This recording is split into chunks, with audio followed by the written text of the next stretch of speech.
महागणाधिपतये नमो नमः। श्रीगुरुभ्यो नमः। हरिः ओम्। गणानां त्वा गणपतिं हवामहे कविं कवीनामुपमश्रवस्तमम् ज्येष्ठराजं ब्रह्मणां ब्रह्मणस्पत आनः शृण्वन्नोतिभिः सीदसादनम् प्रणो देवी सरस्वती वाजेभिर्वाजिनीवती धीनामवित्र्यवतु आनो दिवो बृहतः पर्वतादा सरस्वती यजता गन्तु यज्ञम् हवन् देवी जुजुषाणा घृताची शग्मान्नो वाचमुशती शृणोतु। श्रीगुरुभ्यो नमः। हरिः ओम्।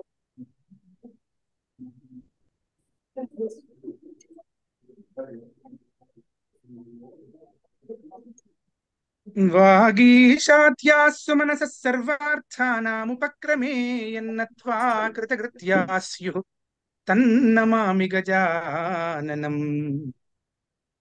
प्रह्लाद नारद पराशर पुण्डरीक व्यासाम्बरीश शुक शौनक भीष्मदाल्भ्यान् रुक्माङ्गदार्जुन वसिष्ठ विभीषणादीन् पुण्यानि मान् परम भागवतान् नमामि। धर्मो विवर्धति युधिष्ठिर कीर्तनेन पापं प्रणश्यति वृकोदर कीर्तनेन शत्रुर्विनश्यति धनञ्जय कीर्तनेन माद्रीसुतौ कथयतान्न भवन्ति रोगाः ये मानवा विगतरागपरापरज्ञानारायणं सुरगुरुं सततं स्मरन्ति ध्यानेन तेन हतकिल्बिषचेतनास्ते मातुः पयोधररसं न पुनः पिबन्ति। नारायणो नाम नरो नराणां प्रसिद्धचौरः कथितः पृथिव्याम् अनेकजन्मार्जितपापसञ्चयं हरत्यशेषं स्मृतमात्र एव यः मेघश्यामं पीतकौशेयवासं श्रीवत्साङ्कं कौस्तुभोद्भासिताङ्गं पुण्योपेतं पुण्डरीकायताक्षं विष्णुं वन्दे सर्वलोकैकनाथम्। जलौघमग्ना सचराचराधरा विषाणकोट्याखिल विश्वमूर्तिना समुद्धृता येन वराहरूपिणा समे स्वयं भूर्भगवान् प्रसीदतु। अचिन्त्यमव्यक्तमनन्तमव्ययं विभुं प्रभुं भावित विश्वभावनं त्रैलोक्य विस्तार विचारकारकं हरिं प्रपन्नोऽस्मि गतिं महात्मनाम्। यदि गमनमधस्तात् कालपाशानुबन्धात् यदि च कुलविहीने जायते पक्षिकीटे कृमिशतमपि गत्वा ध्यायते चान्तरात्मा मम भवतु हृदि स्था केशवे भक्तिरेका। तस्य यज्ञवराहस्य विष्णोरतुलतेजसः प्रणामं ये प्रकुर्वन्ति तेषामपि नमो नमः। स्वकर्मफलनिर्दिष्टान्यान्योनिं व्रजाम्यहं तस्यां हृषीकेश त्वयि भक्तिर्दृढास्तु मे। कृष्णे रताः कृष्णमनुस्मरन्ति रात्रौ च कृष्णं पुनरुत्थिता ये ते भिन्नदेहाः प्रविशन्ति कृष्णे हविर्यथा मन्त्रहुतं हुताशे। कीटेषु पक्षिषु मृगेषु सरीसृपेषु रक्षः पिशाचमनुजेष्वपि यत्र यत्र जातस्य मे भवतु केशव त्वत्प्रसादात् त्वय्येव भक्तिरचला अव्यभिचारिणी च।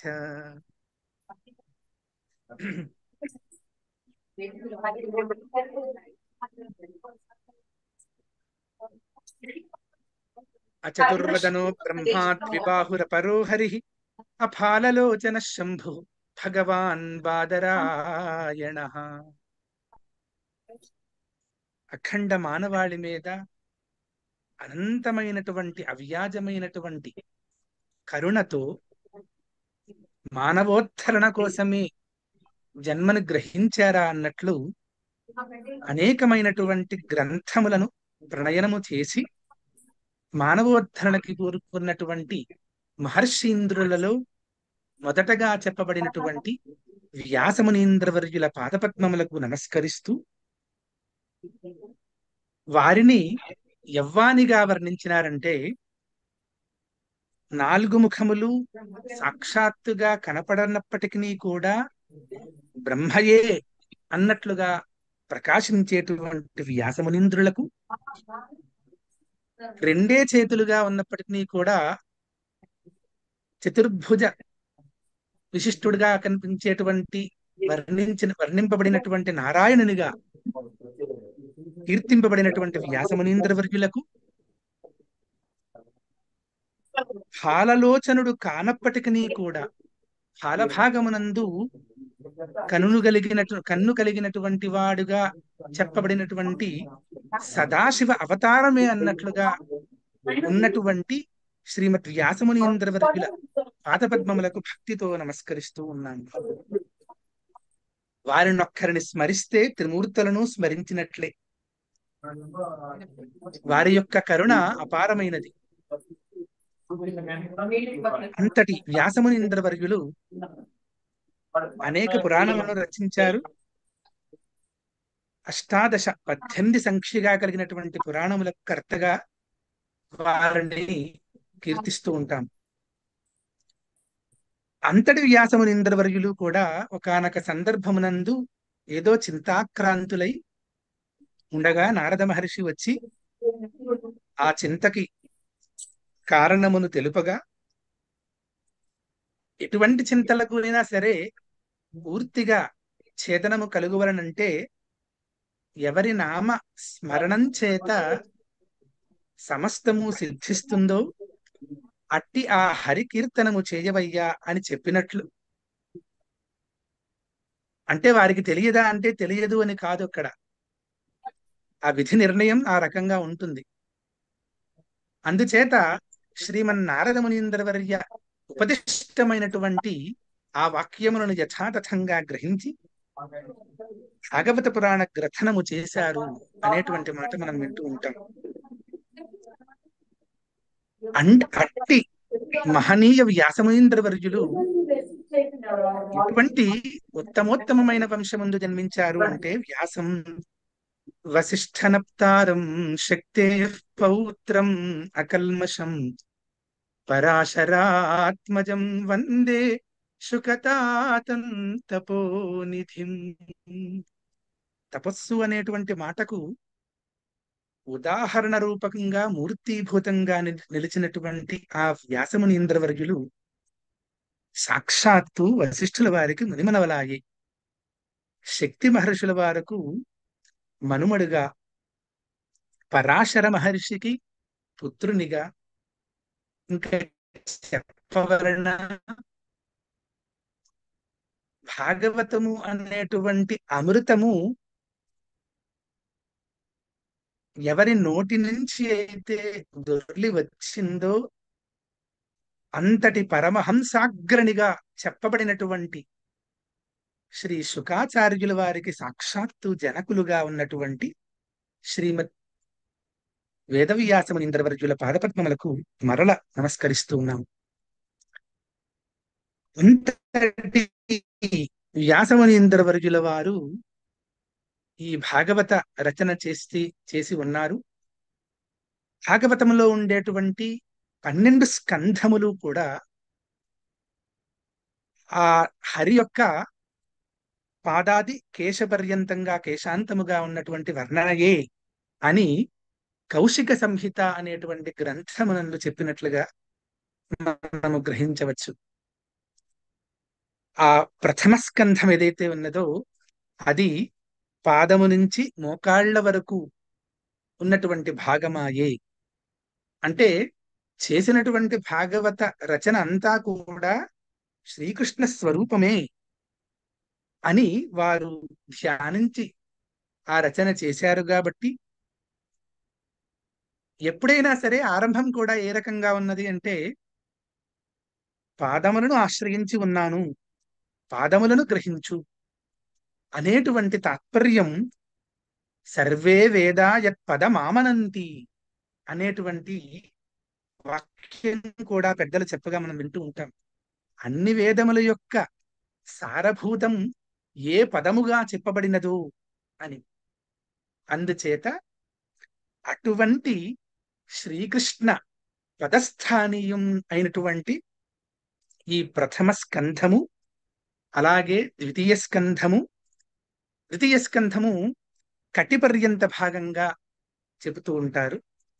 తృతీయ స్కంధము ఆ హరి యొక్క నాభిభాగమైతే, చతుర్థ స్కంధము ఉదర భాగమైతే పంచమ స్కంధము హృదయ భాగమైనట్లు, షష్ఠ స్కంధము కంఠ భాగము, సప్తమ స్కంధము ముఖ భాగము, అష్టమ స్కంధము చక్షు భాగము, నవమ స్కంధము ఈ బుగ్గలు కనుబొమ్మలను వర్ణిస్తే, దశమ స్కంధము బ్రహ్మరంధ్రం వర్ణనగా, తరువాత ఏకాదశ స్కంధము మనస్సును చెప్పినట్లయితే ద్వాదశ స్కంధమే సాక్షాత్ హరేహి ఆత్మ అని ఈ రకంగా పూర్తిగా హరి యొక్క వర్ణనని, శరీర వర్ణనని ఇక్కడి ఉన్నటువంటి ద్వాదశ స్కంధములను పోల్చి, అంటే అందులో ఏ భాగము యొక్క పారాయణ చేసినను హరి నామము యొక్క గొప్పతనం ఉన్నట్లుగానే హరి యొక్క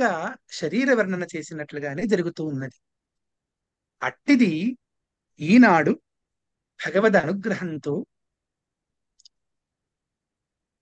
ఆ రమణి దంపతుల వర్యుల ఆదిగా అనేకమైనటువంటి భక్తజనుల సంకల్పంతో నేడు భాగవత పారాయణం ప్రారంభించి ఉన్నారు. సహజంగా భాగవత సప్తాహ పారాయణము అనేది పెద్దలు చెప్పిన సంప్రదాయంలో కొన్ని రకములుగా కనిపిస్తూ ఉన్నది.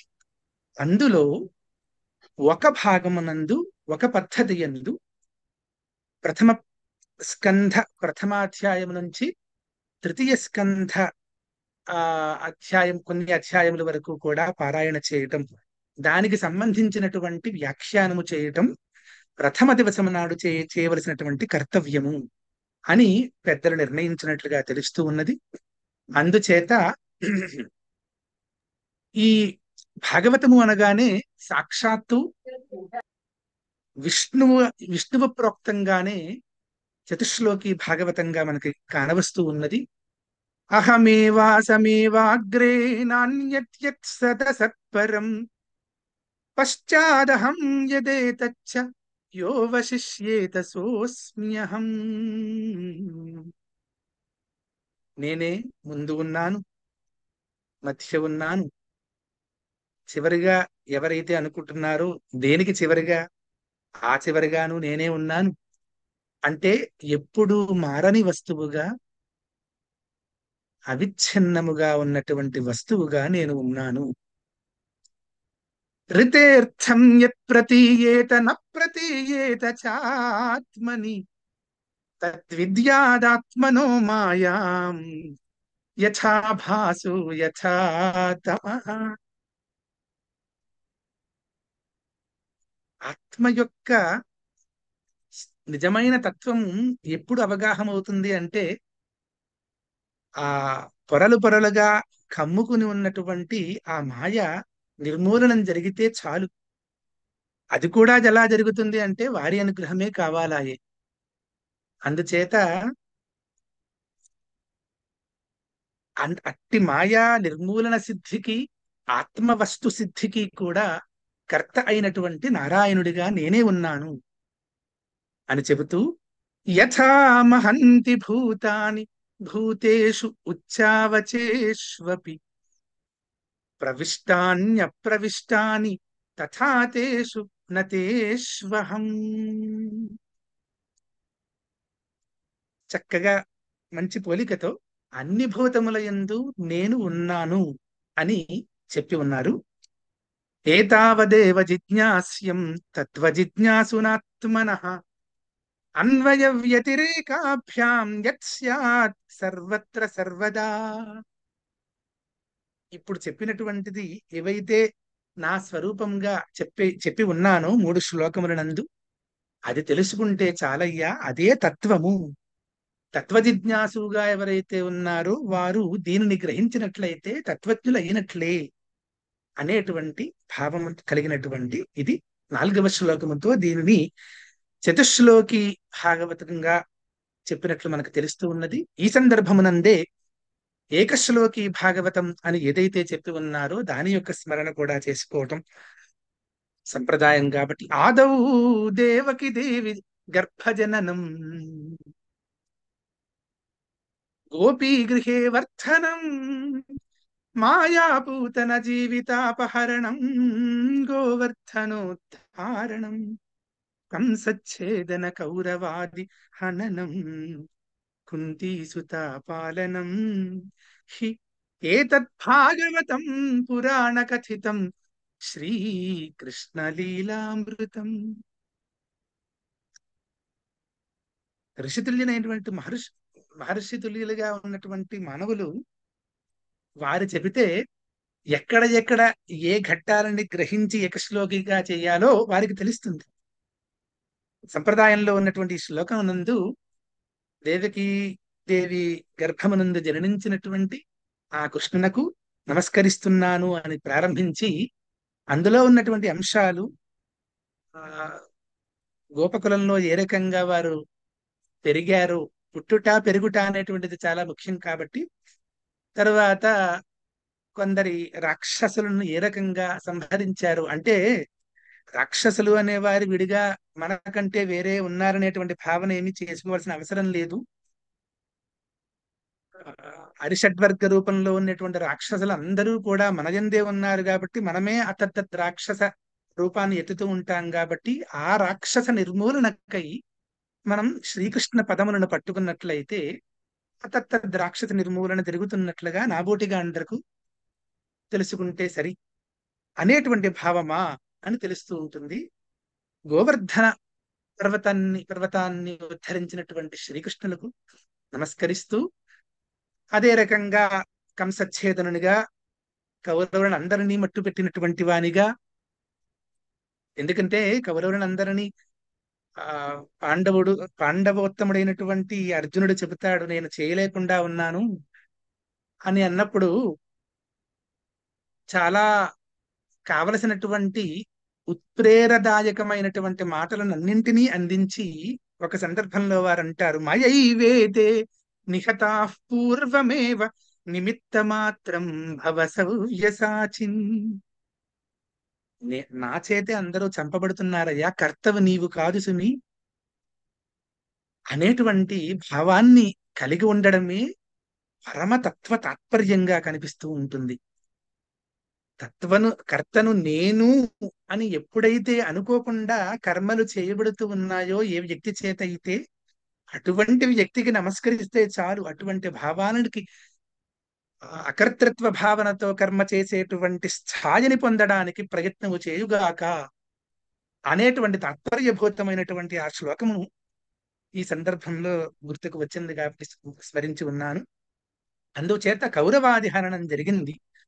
కుంతీ సుతాపాలనం, భక్తులను ఎంతటి ప్రేమతో లాలిస్తారో వారు. అటువంటి పాలనం కూడా కనిపించినటువంటి ఈ పరమ భాగవత ఉద్గ్రంథము, ఇదే భాగవతము. ఇటువంటి ముఖ్యాంశములన్నిటినీ కూడి ఉన్నటువంటి పరమ పవిత్రమైన గ్రంథరాజం ఏదైతే ఉన్నదో దానికి భాగవతము అని పేరు. పురాణ కథితం, పురాణము అనేటువంటి పేరుతో భాసిల్లుతూ ఉన్నది. అంటే పురాణం అనగానే చాలా అందమైనటువంటి నిర్వచనాన్ని అందించి ఉన్నారు. పురా అపి నవం అంటే that which is ancient despite being it ancient work, it is ever green, ever fresh అనేటువంటిది. అంటే చాలా కొన్ని వేల సంవత్సరాలకు మునుపే దానిని రచించి ఉన్నారు కదా, చదివిన వారు ఎంతో మంది ఉండవచ్చు కదా, తప్పకుండా అది పాతపడిపోయి ఉంటుంది కదా అనేటువంటి భావం వచ్చినట్లయితే అది చదువులకు అటువంటి అనుభవం లేదట. చదువుతూ ఉన్నప్పటికీ కూడా ఎప్పుడూ దానిలో ఏదో నావీన్యం కనిపిస్తోంది, ఏదో ఒక ఆనందాన్ని తెస్తూనే ఉందయ్యా. అందుచేత ఏ ఘట్టం కొత్తది అంటే చెప్పలేను గాని ఆ నావీన్యము, ఆ భావం ఏదైతే ఉందో అది నా అనుభవంలో ఉంది కాబట్టి తప్పకుండా ఇది నవం. అందుచేతనే ఇది పరమాత్మ శరీర వర్ణనగా చేసి ఉన్నారు కదా, మనం అనుకున్నట్లుగానే పరమాత్మ శరీర వర్ణన, పరమాత్మ వర్ణన కాబట్టి, తత్వ వర్ణన కాబట్టి తత్వము ఎప్పుడూ కూడా నిత్య నవం. అది శృతియే చెబుతుంది, నవో నవో భవతి జాయమానః అని. ఎప్పుడూ నవనవోన్మేషశాలినిగా ఉన్నటువంటి ఆ తత్వము కాబట్టి అటువంటి తత్వమును చెప్పినటువంటి ఈ పరమ భాగవతము ఏదైతే ఉన్నదో అది శ్రీకృష్ణలీల అమృతమయ్యా. అంటే అమృత పానం చేయవలను అంటే దానికి అనేక రకమైనటువంటి నియమాలన్నీ ఉన్నాయి. ఎంతో తపస్సు చేత శారీరక క్లేశజన్య తపోజన్య ఫలము చేత ఎప్పటికో సిద్ధిస్తే సిద్ధించనుగాక. కానీ ఈ భాగవతము అనేటువంటి పురాణం, అమలమైనటువంటి ఈ పురాణ రాజ్యం ఏదైతే ఉన్నదో దానిని చదివినట్లయితే, అర్థము చేసుకున్నట్లయితే, చేసినట్లయితే అది అమృతమేనయ్యా. అమృతం ఏం చేస్తుంది? ఎవరైతే దాన్ని గ్రహించి ఉన్నారో వారిని శాశ్వతులుగా చేస్తుంది. శాశ్వతత్వం అంటే ఏమిటి? ఇంకా మరల మరల ఈ దేహమే నేను అనేటువంటి పరమ నీచమైనటువంటి భావం ఏదైతే ఉన్నదో దానిని పూర్తిగా ఉన్మూలనము చేసి నీ యొక్క వాస్తవిక స్థితిని నీకు తెలియజేసి అందులోనే నువ్వు ఉండేటట్లుగా చేయడం, అది అమృతం యొక్క లక్షణం. ఆ అమృతం యొక్క లక్షణం అదైనప్పుడు ఈ శ్రీకృష్ణలీలలు భాగవతము నిండా నిండి ఉన్నాయి కదా. ఏ పుటము తీసినను, ఎక్కడ ఏ శ్లోకము చదివినను శ్రీకృష్ణలీలే కదా వర్ణించబడి ఉంది. అటువంటి లీలని చదివిన తరువాత ఎంత అర్థమైనది అనేటువంటి విషయం వేరే. అది చదివినప్పటి నుంచి కూడా ఆనందం యొక్క అంశ ప్రారంభమైనది.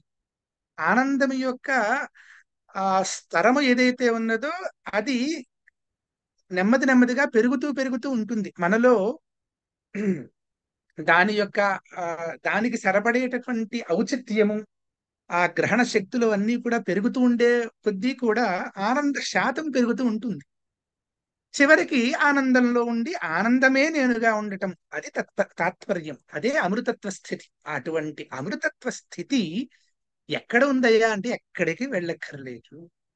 నీవు ఎటువంటి తపస్సు చేసి ఎక్కడెక్కడికో వెళ్ళిపోక్కర్లేదు. కేవలం భాగవతం పారాయణ చేయవయ్యా. శ్రీకృష్ణలీలలను నిండా ఉన్నటువంటి అటువంటి పరమ భాగవతాన్ని పారాయణ చేసినట్లయితే అది నీకు అమృతత్వ స్థితిని ఇస్తుంది, శాశ్వతమైనటువంటి స్థితిని ఇస్తుంది. అందుచేత అటువంటి భాగవతాన్ని పారాయణ చెయ్యి అనేటువంటి తాత్పర్యం మనకు అర్థమవుతూ ఉంటుంది. అంతేకాకుండా భాగవతం యొక్క గరిమని వర్ణిస్తూ పెద్దవారన్నటువంటి శ్లోకం ఏమంటే, శ్రీమద్భాగవతం పురాణమమలం యద్వైష్ణవానాం ప్రియం యస్మిన్ పారమహంస్యమేకమమలం జ్ఞానం పరం గీయతే తత్ర జ్ఞాన విరాగ భక్తి సహితం నైష్కర్మ్యమావిష్కృతం తచ్ఛృణ్వన్ విపఠన్ విచారణపరః భక్త్యా విముచ్యేన్నరః. భాగవతాన్ని వర్ణిస్తూ అది ఏం చేస్తుందో కూడా చక్కగా చెప్పినటువంటి శ్లోకం ఇది. పురాణమయ్యా ఇది. పురా అపి నవం అని మనం చెప్పుకున్నటువంటి నిర్వచనానికి ఉద్దిష్టమైనటువంటి వస్తువు ఇది. పురాణం అమలం, ఎంతో నిర్మలమైనటువంటి పురాణ రాజం ఇది. యద్వైష్ణవానాం ప్రియం, వైష్ణవులందరికీ కూడా అతి ప్రియమైనటువంటి వస్తువు. ఇక్కడ మనం చెప్పుకోవలసినటువంటిది ఏమిటంటే, పరమ వైష్ణవులు, వైష్ణవాగ్రణులుగా చెప్పబడినటువంటి వారు ఎవరంటే వారే సదాశివులు. పరమశివుడే పరమ వైష్ణవులలో ఉత్తమునిగా, మొట్టమొదటి వానిగా చెప్పబడి ఉన్నాడు. అందుచేత సదాశివునికి అత్యంత ప్రియమైనటువంటి వస్తువు ఈ శ్రీమద్భాగవతం అనేది మనము గ్రహించడంలో ఎట్టి సందేహము పడవలసిన అవసరం లేదు. యస్మిన్ పారమహంస్యం అమలం ఏకం జ్ఞానం పరం గీయతే. అట్టి భగవతమునందు ఏది చెప్పబడి ఉన్నది అంటే పారమహంస్యమైనటువంటి వస్తువు, పరమహంసలందరికీ కూడా అనుభూతమైనటువంటి వస్తు నిర్దేశము చేసేటువంటి కథా సంగ్రహం అది. అందుచేత అది పారమహంస్యము. అంటే పరమహంసలకి వేద్య విషయంగా ఉన్నటువంటిది, అది పారమహంస్యం. ఏకం, దాంట్లో నానాత్వం ఎట్లు కనపడను గాక, అంతా కృష్ణుడు ఏకమే. ఏక ఏవ హరి, అమలం ఎంతటి నిర్మలమైనది అంటే ఆ, పరమ భాగవతోత్తములందరూ వారి యొక్క తపస్సు చక్కగా చిలికినట్లుగా అయ్యి ఇంకా చివరికి మోక్షమునకు పూర్తిగా అటువంటి స్థితికి రాబోతున్నప్పుడు ఆ సందర్భమునందు తెలుస్తూ ఉన్నదట అత్యచ్చము అతి స్వచ్ఛము అంటే అర్థం ఏమిటి అంటే అంటే ఎక్కడా కూడా మనస్పర్శ అనేటువంటిది లేకపోవడమే అత్యచ్చము అనేటువంటి మాటకి అర్థం. పరమ నిర్మలము అంటే ఏమిటంటే ఆలోచనకి తావు లేదు. ఆలోచన లేదు అంటే మనస్సు లేదు.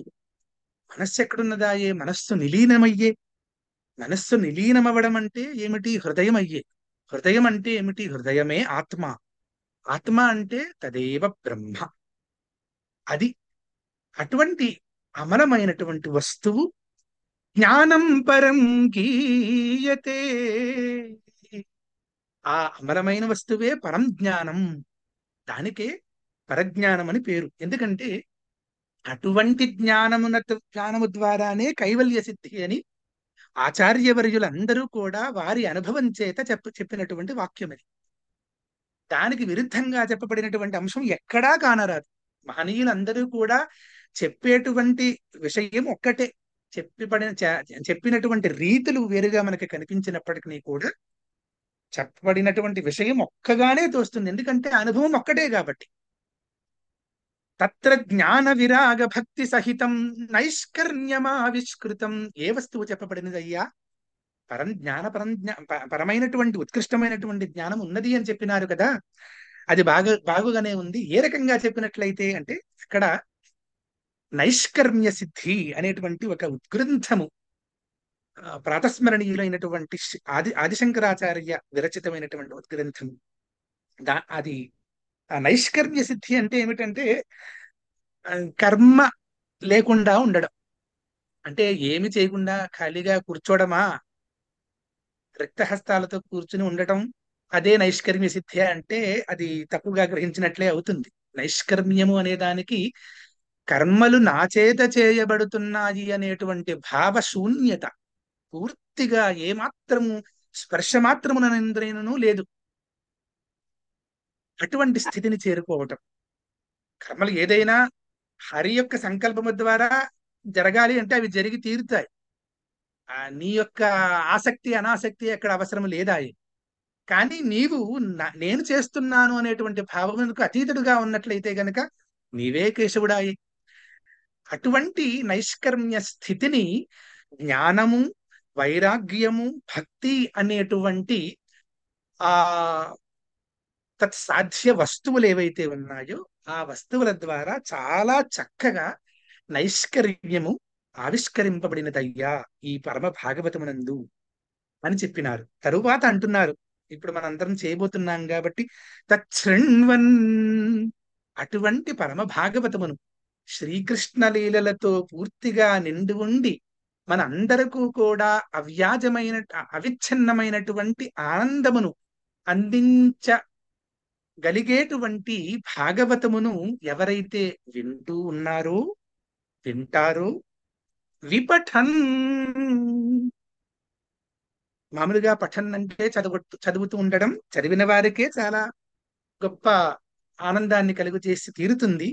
విపఠన్ అంటే ఈ రకంగా అందరినీ కూడా gathering all the likely minded people, నా వలే ఆలోచించేటువంటి ఆ భక్తి స్థితి కలిగినటువంటి పరులను కూడా గ్రహించి వారందరినీ ఏకతాటిగా నిలిపి భాగవత కార్యక్రమము చెయ్యాలని సంకల్పించి పరమేశ్వరునికి ప్రార్థించి అందరి చేత కూడా శ్లోకములను పారాయణం చేయగలిగించేటువంటి సామర్థ్యమును హరి ద్వారా పొందగలిగి ఉండేటువంటి వారి యొక్క సంకల్పము ద్వారా పఠించడం ఏదైతే ఉందో దానికి విపఠనము అని పేరు. విశేషంగా పఠించడం అంటే నేటి నుంచి జరగబోయేటువంటి వస్తువు. అటువంటి విపఠన్ విశేషంగా పఠిస్తూ విచారణ పరహ అంటే కేవలం పఠించి కుదిరినట్లు కాదు కదా. ఆ తత్వం అనుసంధానం చేయగా చేయగా చేయగా తత్వమే నీవు అవుతావు కాబట్టి విచారణ పరత్వము కావాలాయి. అటువంటి విచారణ పరత్వమునకు అంటే అందులో ఉన్నటువంటి వస్తువు ఏది అని మరల మరల దానిని చింతిస్తూ దాని అర్థాన్ని గ్రహిస్తూ దాని యొక్క సారం ఏదైతే ఉందో ఆ సారభూతంగా నువ్వు అవడానికి కావలసినటువంటి యత్న సామగ్రి ఏదైతే ఉన్నదో దాని ద్వారా ఎవరైతే ఆ తురియ వస్తువుని గ్రహించారో వారందరూ కూడా విచారణ పరులుగానే ఉండి ఉన్నారు అని మనకి అర్థమవుతూ ఉన్నది. అటువంటి విచారణ పరహ కృత్యా విముచ్యేన్నరః. ఈ రకంగా వింటూ చక్కగా చదువుతూ విచారణ చేస్తూ భక్తితోటి ఎవరైతే ఉన్నారో అటువంటి నరుడు విముచ్యేత్, ఇంకందులో సందేహమేమీ లేదు. ఎందుకంటే ఒక వస్తు సిద్ధికై పూర్తిగా మనం కోరుకుని ఉన్నాం కాబట్టి ఆ కోరిక సిద్ధించి తీరుతుంది. మామూలుగానే తుచ్చ వస్తువు యొక్క సిద్ధి కోసం నీవు కోరుకుని ఉంటే అది ఖచ్చితంగా తీరుతుంది అని మనకి అనుభవంలోనూ శాస్త్రము చెబుతూ ఉన్నది. అలాంటప్పుడు తుచ్చ వస్తువుని పక్కన పెట్టి తత్వవస్తువుని బ్రహ్మని మనం కోరుతూ ఉన్నప్పుడు ఎప్పుడు సిద్ధిస్తుందో దాని గురించి చింతించకుండా అది కేవలం సిద్ధించాలి అని అనుకుంటే చాలు అని పెద్దలు కూడా అనడం కద్దు. అటువంటి ఆ మోక్ష వస్తువు తప్పకుండా ఆ లభించి తీరుతుంది అనేటువంటి భావంతో ఈ అందమైన శ్లోకం ఇక్కడ ఉన్నట్లుగా మనం గ్రహిస్తూ ఉన్నాము. ఆ అయితే ఆ ఇప్పుడు ప్రథమ అధ్యాయమునందు ప్రథమ స్కంధమునందు ప్రధానంగా మనం చెప్పుకోవలసినటువంటి శ్లోకమునందు పద్యం ఇంతటి ఆ భాగవతమును భాగవత కర్తను మనం స్మరించుకున్న తరువాత ఒక్కటే క్షణము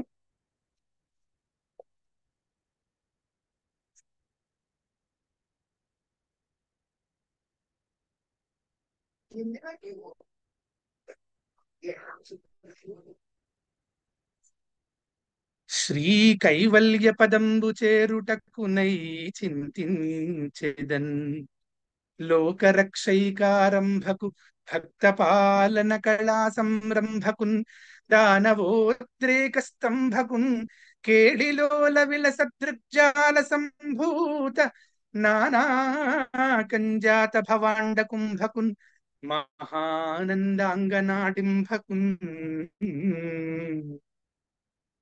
అని ఎంతో భావోద్రేకంతో పరమతత్వ అనుభవ స్పర్శ కలిగిన తరువాత ప్రణయనం చేసినట్టుగా కనిపిస్తుంది.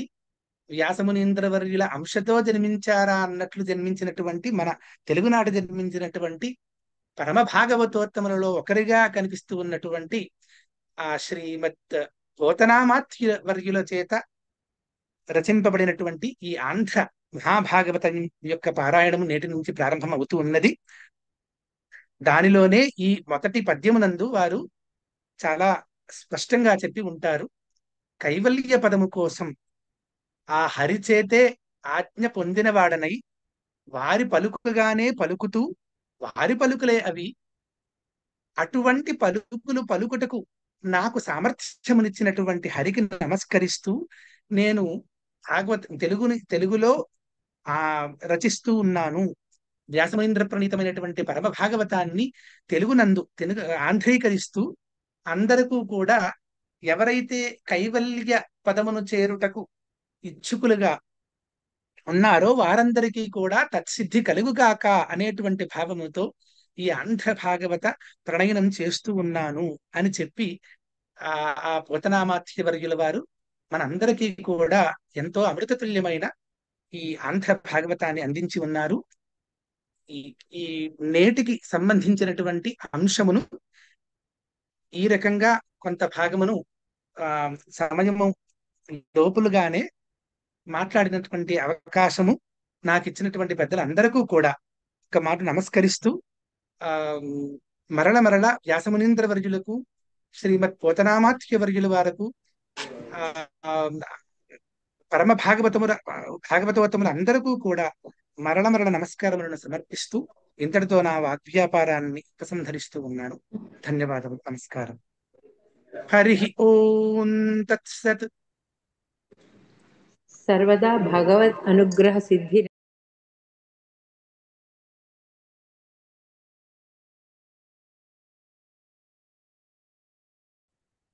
మహాగణాధిపతయే నమో నమః. శ్రీ గురుభ్యో నమః. హరి ఓం.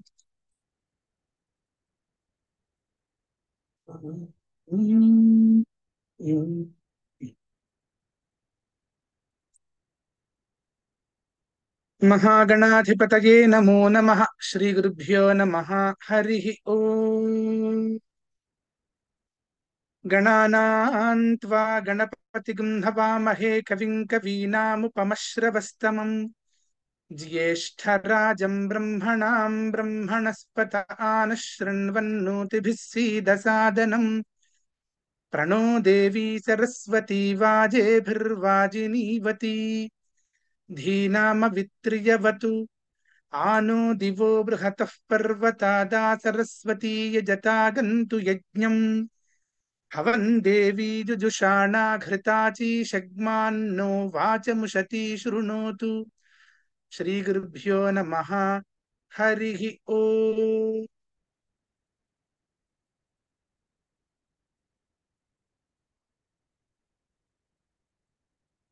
वागीशात्याः सुमनसः सर्वार्थानामुपक्रमे यन्नत्वा कृतकृत्यास्युस्तन्नमामि गजाननम्. प्रह्लादनारद पराशर पुण्डरीक व्यासाम्बरीश शुक शौनक भीष्मदाल्भ्यान् ऋक्माङ्गदार्जुन वसिष्ठ विभीषणादीन् पुण्यानि मान् परमभागवतान् नमामि. धर्मो विवर्धते युधिष्ठिर कीर्तनेन पापं प्रणश्यति वृकोदर कीर्तनेन शत्रुर्विनश्यति धनञ्जय कीर्तनेन माद्रीसुतौ कथयताम् न भवन्ति रोगाः ये मानवा विगतरागपरापरज्ञानारायणं सुरगुरुं सततं स्मरन्ति ध्यानेन तेन हतकिल्बिष चेतनास्ते मातुः पयोधररसं न पुनः पिबन्ति. नारायणो नाम नरो नराणां प्रसिद्धचौरः कथितः पृथिव्याम् अनेकजन्मार्जितपापसञ्चयं हरत्यशेषं स्मृतमात्र एव यः. मेघश्यामं पीतकौशेयवासं श्रीवत्साङ्कं कौस्तुभोद्भासिताङ्गं पुण्योपेतं पुण्डरीकायताक्षं विष्णुं वन्दे सर्वलोकैकनाथम्. जलौघमग्ना सचराचराधरा विषाणकोट्याखिल विश्वमूर्तिना समुद्धृता येन वराहरूपिणा समे स्वयं भूर्भगवान् प्रसीदतु. अचिन्त्यमव्यक्तमनन्तमव्ययं विभुं प्रभुं भावित विश्वभावनम् त्रैलोक्य विस्तार विचारकारकं हरिं प्रपन्नोऽस्मि गतिं महात्मनां. यदि गमनमधस्तात् कालपाशानुबन्धात् यदि च कुलविहीने जायते पक्षिकीटे कृमिशतमपि गत्वा ध्यायते चान्तरात्मा मम भवतु हृदि स्था केशवे भक्तिरेका.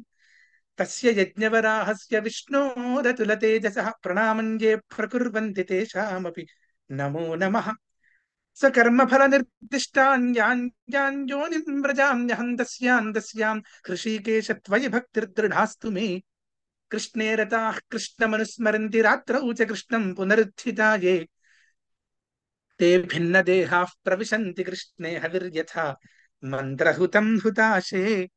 कीटेषु पक्षिषु मृगेषु सरीसृपेषु रक्षः पिशाचमनुजेष्वपि यत्र यत्र जातस्य मे भवतु केशव त्वत्प्रसादात् त्वय्येव भक्तिः अचला अव्यभिचारिणी च. व्यासं वसिष्ठनप्तारं शक्तेः पौत्रं न कल्मषं पराशरात्मजं वन्दे शुकतातन्तपोनिधिम्. अचतुर्वदनो ब्रह्मा द्विबाहुरपरो हरिः अफाललोचनः शम्भुर्भगवान् बादरायणः.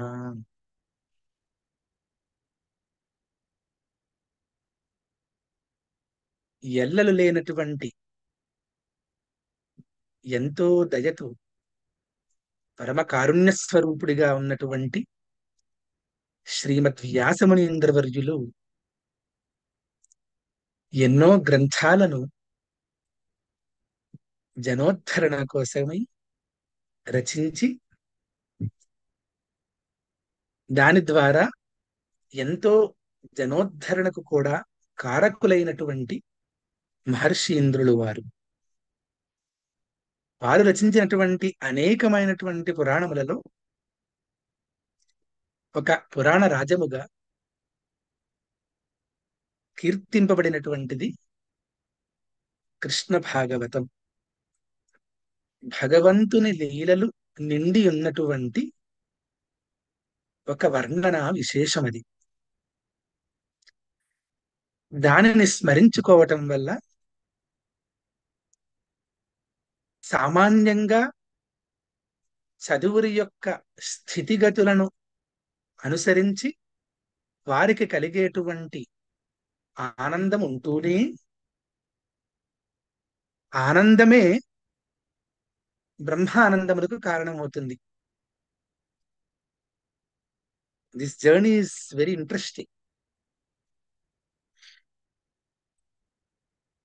భక్తి అంటే తెలియని హృదయానికి కూడా భక్తి రస ఆస్వాదనకు కారకమయ్యేటువంటి పురాణ రాజం ఇది. భక్తి అంటే ఏమంటే the most refined version of love. That is the inebriated state of love. అంటే మత్తమందినటువంటి ప్రేమ. అటువంటి భక్తి అంటే ఆనందమే కదా. అంతటి భక్తిని అనుభవిస్తున్నప్పుడు అనుభవించేవానికి తప్పకుండా ఆనందం ఉన్నది. అనుభావ్యుడు ఎప్పుడు ఆనంద స్వరూపుడేగాక. ఎంతటి కరుణ అంటే చిన్న ఆనందాలకి అవకాశం ఉన్నటువంటి ప్రాణికి కూడా పెద్ద ఆనందాన్ని ఇవ్వడం కాదు, తానుగా చేసుకునేటువంటి కరుణ వారికి. అది నారాయణుడు. అంతటి నారాయణ లీలలతో నిండినటువంటి శ్రీకృష్ణ భాగవతాన్ని స్మరించుకునేటువంటి అవకాశం మనకు ఈ సందర్భముగా కలిగినది. నేడు ద్వితీయ దివసము, 2వ రోజు. ఒక్కసారి భాగవతం యొక్క వర్ణనను స్మరించుకుంటే, శ్రీమద్భాగవతం పురాణమమలం యద్వైష్ణవానాం ప్రియం యస్మిన్ పారమహంస్యమేక కమలం జ్ఞానం పరం గీయతే తత్ర జ్ఞాన విరాగ భక్తి సహితం నైష్కర్మ్యమావిష్కృతం తచ్ఛృణ్వన్ విపఠన్ విచారణ పరః భక్త్యా విముచ్యేన్నరః. భాగవతము, ఈ పురాణము ఎంతో అమలమైనటువంటిది. పరమ వైష్ణవుడైనటువంటి సదాశివునికి అత్యంత ప్రీతికరమైనటువంటిది. పరమహంసజ్ఞేయమైనటువంటి వస్తువు కలిగినది. గొప్పదైనటువంటి జ్ఞాన ప్రదాతగా ఉన్నటువంటిది. జ్ఞానము, వైరాగ్యము, భక్తి అనేటువంటి సాధనముల ద్వారా అంతిమ లక్ష్యమైనటువంటి నైష్కర్మ్య సిద్ధిని కలుగజేసేటువంటి సమర్థకమైనటువంటి పురాణరాజమిది. అటువంటి పురాణమును ఎటువంటి స్థితిలో ఉన్నవారైనను సరే వినిన గాని, పఠించిన గాని, విచారణ చేస్తూ చేస్తూ అటువంటి వాడు భక్తుడు అనే తప్పితే వేరేక దారి లేదు. ఎందుకంటే అత్యంత ఆహ్లాదకరమైనటువంటి వస్తువు చూసిన తర్వాత ఆహా అనకుండా ఉండాలి అన్నా కష్టమే కదా, ఎంతటి ధూర్తుడైనా కూడా. అటువంటిది ఆహ్లాదకరమైన వస్తువులకే ఆహ్లాదతమంగా కనిపించేటువంటి విచిత్రమైన వర్ణనను కలిగినటువంటి నారాయణుని యొక్క గ్రంథములను చదువుకుంటూ ఉండేటువంటి వాడికి కూడా హృదయంలో ఆనందం జనించదా? ఆ జనించిన ఆనందము వృద్ధి అవకుండా ఉండునా ఏమి? అందుచేత అట్టివాడు భక్తుడు అవకుండా ఉంటాడా? అంటే ఒక రకంగా ఆలోచిస్తే it is an association of lovers. సామాన్య ప్రీతి కాకుండా ఉత్కృష్ట ప్రీతి కోసం ప్రయత్నించేటువంటి జన సమూహం ఇదిగా అనుకుంటే అందులో ఉండేటువంటి ప్రతి భక్తుడు కూడా తప్పకుండా విముక్తిని పొందుదుడుగాక అని ఈ శ్లోకం ప్రతిజ్ఞాత్మకంగా చెబుతూ ఉన్నది. తరువాత అంతటి పరమ భాగవతాన్ని సాక్షాత్ వ్యాసమునీంద్ర అవతారముగా మన ఆంధ్రనాట జనించినటువంటి శ్రీమద్ పోతనామాత్యవర్యుల పాదపద్మములకు నమస్కరిస్తూ, వినయము అనేటువంటి విషయాన్ని కూడా వారి చరిత్రను చదివితేనే తెలుస్తుందేమో అనిపిస్తుంది. అటువంటి వినయమూర్తి మహాపండితోత్తములు నాకైతే ఆంధ్ర వ్యాస మహర్షి అని అంటే ఔచిత్యము మెండేమో అని అనిపిస్తూ ఉంటుంది. అంతటి పోతనామాత్య ప్రణీతమైనటువంటి ఆంధ్ర భాగవత పారాయణ సప్తాహముగా సంకల్పించి జరుగుతున్నటువంటి ఈ సప్తాహమునందు ద్వితీయ దివసమైన నేడు సంప్రదాయాన్ని అనుసరించి కాలమునకు అతిక్రమించకుండా పెద్దల ఆజ్ఞను అనుసరించి యథాశక్తిగా కొన్ని మాటలు మాట్లాడటానికి ప్రయత్నిస్తున్నాను. చాలా అందమైనటువంటి వర్ణన చేశారు పోతన మహర్షి వారు. గణపతి స్తుతి చేస్తూ ఆదరమొప్ప మృక్కిదున్ అత్రిసుత తనయునికి అని చెప్పి ఆ పరమేశ్వరికి పార్వతికి అత్యంత ప్రీతిపాత్రునైనటువంటి ఆ గణపతిని సంస్తుతించిన తరువాత, అయితే ఏ గ్రంథమునైనా రచించినప్పుడు ఒక నియమం ఉంటుంది. మొట్టమొదటిగా మంగళాచరణం చేయాలి. ఆ మంగళాచరణమే కథావస్తు నిర్దేశాత్మకంగాను ఉండాలి అని. అందుచేత వారు టు ది పాయింట్ అంటుంటాం కదా, ఎక్కడ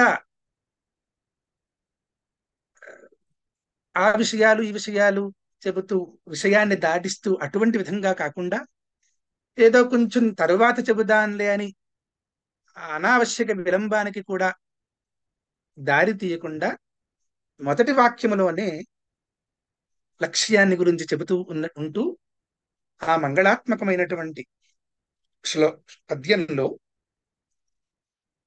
కైవల్య పదమే పరమ లక్ష్యముగా ఉన్నవాడను, అందుచేత నేనేం చేయబోతున్నాను అని చెబుతూ ఉన్నారు. అంటే ఇటువంటి గ్రంథ ప్రణయనము స్వామి ఆజ్ఞతో చేస్తే అది కూడా తపస్సే. తపస్సు ద్వారానే కదా జ్ఞానం కలిగేది. ఈ తపస్సు చేస్తున్నాను అని శ్రీ కైవల్య పదంబు చేరుటకునై చింతించెదన్ లోకరక్షైకారంభకున్ భక్త పాలన కళా సంరంభకున్ దానవోద్రేక స్తంభకున్ కేళిలోల విలసతృగ్జాల సంభూత నానాకంజాత భవాండ కుంభకున్ మహానందాంగనాడింభకున్ అని చక్కగా స్థుతిస్తూ, లక్ష్య సిద్ధి కోసం ముక్తియే లక్ష్యముగా ఆ సిద్ధికై నేను సంస్కృత భాగవతాన్ని ఆంధ్రీకరిస్తూ ఉన్నాను. ఏదో సామాన్యమైనటువంటి తీర్థకాముకుడనై చేయటలేదు. పరమలక్ష్య సిద్ధి కోసం పరమలక్ష్య సిద్ధి ప్రదాతృమూర్తిగా విలసిల్లుతూ ఉన్నటువంటి రామాజ్ఞతో చేస్తూ ఉన్నాను. చాలా ఆశ్చర్యంగా అనిపిస్తుంది. రామాజ్ఞతో కృష్ణ వర్ణన చేయడం అంటే అభేద స్థితి. ఎప్పుడైనా ఏ సందర్భంలోనైనా ఎక్కడైనా మనకి భేదబుద్ధి కనిపిస్తూ ఉంది అంటే దానిని నిర్మూలన చేయటం కోసమే ఇన్ని శాస్త్రాలు ఉద్భవించేయా అని అనిపిస్తూ ఉంటుంది. అందుకోసమే చాలా పూర్వాచార్యులు వారి వారి తనయులకో ఎవరికో రామకృష్ణ అని పేరు పెట్టడం అభేదాన్ని చెప్పటం కోసమే. అయితే తృతీయ స్కంధ అంశములుగా చాలా గొప్పవైన విషయాలు చెబుతూ ఉన్నారు. దాంట్లో ప్రధానంగా ఆ విదురుని యొక్క తీర్థయాత్రలను గూర్చి, ఆ తీర్థయాత్రలలో అంగంగా వారు కలిసినటువంటి మహామనీషుల యొక్క సంగమ విశేషాలను గూర్చి, ఆ మహావిష్ణువే అత్యంత కరుణతో దేవహూతి మాతకు జనించి తత్వాన్ని బోధించుట గూర్చి ఇందులో ప్రధాన విషయాలుగా ఉంటాయి. చాలా ముఖ్యమైనటువంటి విషయాలని సంస్మరించుకోవటం కోసం ప్రయత్నంలో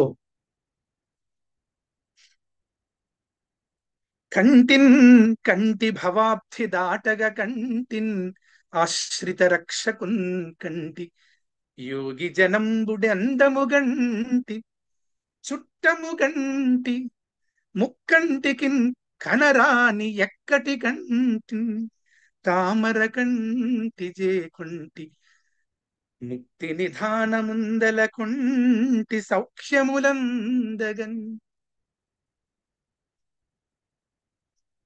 ఉద్ధవాచార్యులు చెబుతూ ఉన్నారట, నేను ఎట్టి కృష్ణుని చూశాను అని చెప్పి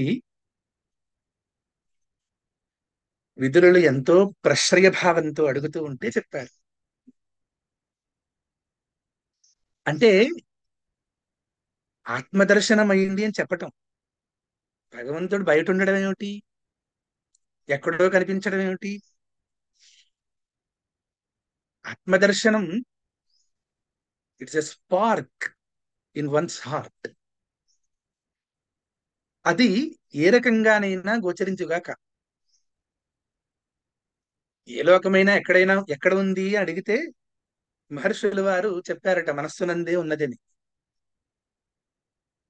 ఆ మనస్సు కూడా లయమైపోయే స్థానం ఏదైతే ఉందో అది హృదయం, అది ఆత్మ.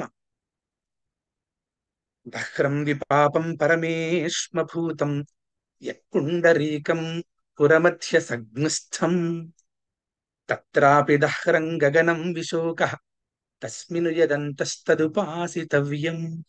హృదయ కుహరమునందు ఉన్నటువంటి వస్తు విశేషం అది. కంటి కంటి అంటే the supreme has got revealed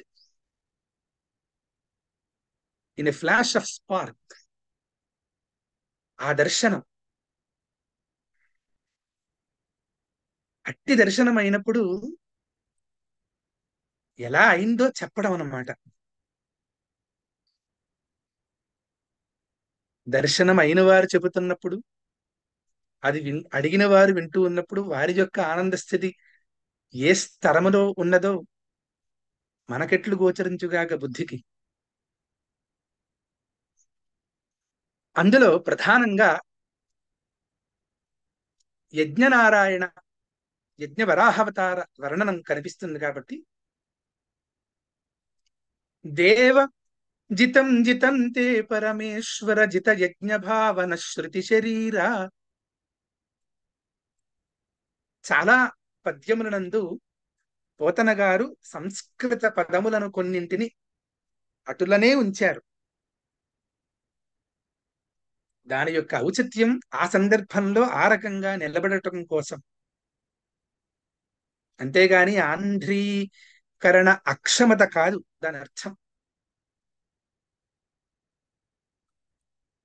అనుచున్ కారణ సూకరాకారుడగు నీకు నతి భక్తి మృక్కెదమయ్య వరద భవదీయ రోమకూపములందు లీనంబులైయుండున్ అంబుధులట్టి యధ్వరాత్మకమైతనరారు నీ రూపంబుగానంగరాదు దుష్కర్మ పరులకు అట్టి నీకు ప్రణామంబులాచరింతుము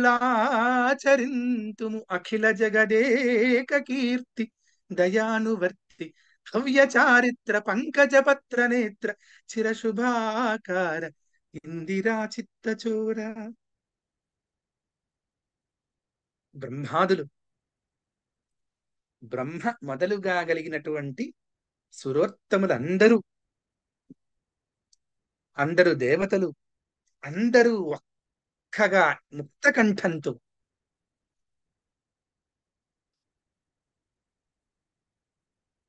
యునానిమస్ ఎన్కామియం అంటుంటారు. ఆ ఒక్క స్థితిలో ఉండి ఒక్కరై ఒక్క కంఠమై దేవ జితం జితంతే పరమేశ్వర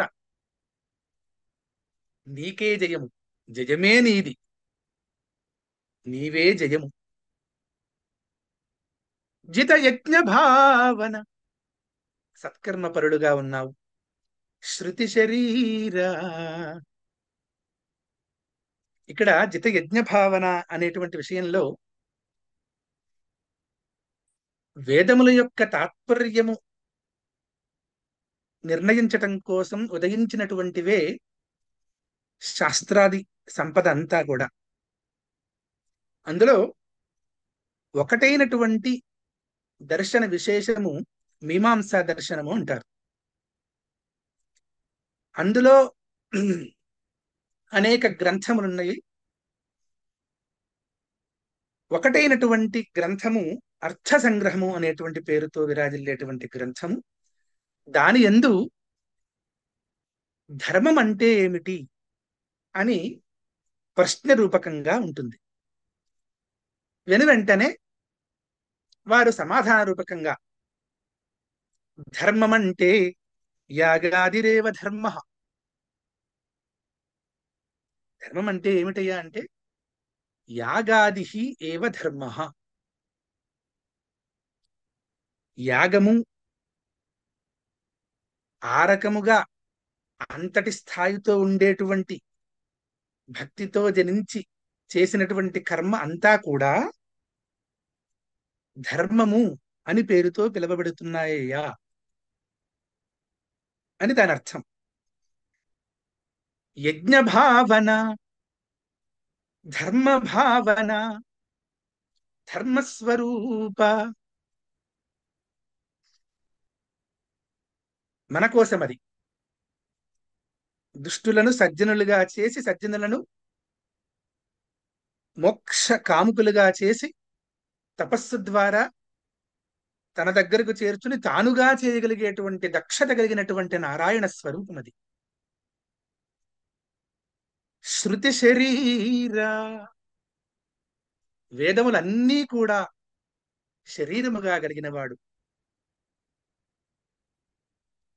చాలా విచిత్రంగా ఉంటుంది. మహర్షులందరూ దర్శించినారు కాబట్టి ఈ వేదములకు ఈశ్వర కల్పములుగా నిర్ణయించి చెప్పటం.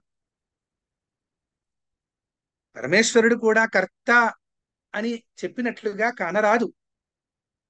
యస్య నిశ్వసితం వేదాః అని. పరమేశ్వరుని యొక్క రెస్పిరేషన్ ఏదైతే ఉందో ఉచ్ఛ్వాస నిశ్వాస రూపకంగా అందులో నిశ్వసితముగా వేద సంపద అంతా ఉన్నదని, ఆ వేదములు దేనికి ఉద్భవించాయి అంటే పరతత్వాన్ని మొట్టమొదటిగా సాధకులందరికీ కూడా భగవంతుడు ఎక్కడో వేరుగా ఉన్నాడని, అది ఉపాసనాక్రమంలో అనేకమైనటువంటి నామములతో విలసిల్లేటువంటి ఏకమూర్తే వారిని అందరూ వారి వారిదైనటువంటి శైలిలో ఉపాసించటం, చివరకు భక్తి పరవశులై ఆనందాన్ని అనుభవిస్తూ ఉండడం, ఇంకా సాధన కొనసాగించుతూ ఉన్నప్పుడు వీటన్నింటికి అతీతమైనటువంటి స్థితిలో ఆ పరవస్తు రూపకంగా తానుగా ఉండటం, ఇవి క్రమంగా కనిపిస్తూ ఉంటుంది. ఈ వేదములన్నీ కూడా శరీర స్థానములుగా ఉన్నాయ్యా నీకు అనుచున్. ఈ దేవతలందరూ ఆ రకంగా అంటూ, కారణ సూకరాకారుడగు నీకు నతి భక్తి మృక్కిదమయ్య వరద. సూకరాకారుడవు అంటే ఆ వరాహ రూపంలో ఉన్నావు, దానికి ముందు ఉన్నటువంటి పదం కారణం. కారణ సూకరాకారుడవు. ఎక్కడో ఏదో సందర్భంలో వివేకానందుల వారు అంటారు, దెర్ ఇస్ నో పెట్టి thing in this universe at all. ఆ భావన ఆయా సందర్భములో అవసరమైనప్పుడు ఉచ్చ నీచ భావన విషయం వస్తుంది. ఒకానొక స్థితి చేరుకుంటే అంతా ఒక్కటే బ్రహ్మ పదార్థము, ఏది అబ్రహ్మ పదార్థం చెప్పండి అనేటువంటి స్థితి అనుభవంలో ఉన్నటువంటి మహనీయులు ఈ భారతదేశమునందు జనించి అందరినీ రక్షిస్తూ ఉన్నారు. కారణ సూకరాకారుడవు, ఈ జగత్తునంతా రక్షించటం కోసం వరాహమూర్తిగా ఆవిర్భవించినటువంటి వాడవు. నీకున్ అతి భక్తి మృక్కిదమయ్య వరద.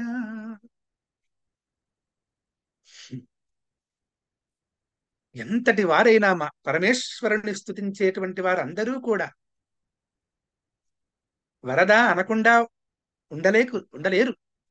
వరదమూర్తి అత్యంతోత్తమైనటువంటి వరాన్ని ప్రసాదిస్తే కదా కోరుకోవడానికి ఇంకొక అవకాశం లేనటువంటి స్థితిని చేరాలాయే. అందుకనే ప్రహ్లాదుల వారు అంటారు, యా ప్రీతిర వివేకానాం విషయేశ్వన పాయిని త్వామనుస్మరత సామే హృదయాన్మాపసర్పతు. నాకు సామాన్య జనులకు అత్యంత విశేషమైన ప్రేమ ఉండటం నిజమే. వారి అత్యంత ప్రేమ తుచ్చమైన వస్తువులు ఉంది. నా అత్యంత ప్రేమ నీ యందు ఉంది. ఇది చెదరకుండా ఉంటే చాలు సుమి అని. వరద భవదీయ రూపకూపములందు లీనంబులయ్యుండునంబుధులట్టి యధ్వరాత్మకైతనరారు. నీ రూపంబుగానంగరాదు దుష్కర్మ పరులకు. నీ రోమముల ఆ కూపములయందు అన్ని అబ్ధులు సాగరములు నిక్షిప్తమై ఉన్నాయి. అంటే భక్తితో ఉన్నప్పుడే తత్వం అర్థమవుతుంది. సామాన్యంగా అర్థం చేసుకుంటున్నప్పుడు కూడా నాకేదో ఫలానా ఒక ప్రత్యేకమైన నిర్దిష్టమైనటువంటి విషయం నాకు అవగతం కాలేదు అన్నప్పుడు పెద్దలు ఎవరైనా why don't you develop some interest in it అంటే ఏమిటి? ఆసక్తి అంటే ఏమిటి? ప్రేమ యొక్క ఒక అంశ. ఆ ప్రేమాంశ పెరుగుతూ పెరుగుతూ ఉండే కొద్దీ కూడా తత్వానికి దగ్గర అవుతూ ఉంటాం. అవగతికి అనుభవానికి ఇది ప్రధాన సాధనంగా చెబుతూ ఉంటారు. దుష్కర్మ పరులకు అట్టిని కానంగరాదు. దుష్కర్మ పరులు అంటే ఇందులో హీనంగా చూడడానికి ఏమీ లేదు. పరమేశ్వరుని తత్వాన్ని అర్థం చేసుకోవడానికి ప్రయత్నిస్తూ ఆనందాన్ని అనుభవించలేని ఆనంద భాగ్యం ఇంకా రానటువంటి జనులు అని అర్థం. అటువంటి భాగ్యము కల్గని వారికి నీ రూపంబు కానంగరాదు. అఖిల జగదేక కీర్తి దయానువర్తి భవ్య చారిత్ర పంకజ పత్ర నేత్ర. ఎంతమంది తామరాకు కన్నులు కలిగినటువంటి వాడా అని వర్ణించి ఉన్నారు. అది సాక్షాత్ దర్శనము కాకుంటే ఎవరో అన్నారు కదా అని రాయడమా? కాదు కదా. చిర శుభాకార ఇందిరా చిత్తచోర. ఆ ఇందిరాస్థానంలో మొత్తం జీవకోటి అంతా ఉంటే ఆ జీవకోటి యొక్క చిత్తమును హరించిన వాడే కదా, హరించి తనలో ఐక్యమై తానుగా ఉంటాడు అని వారంతా వర్ణించి ఉన్నారు.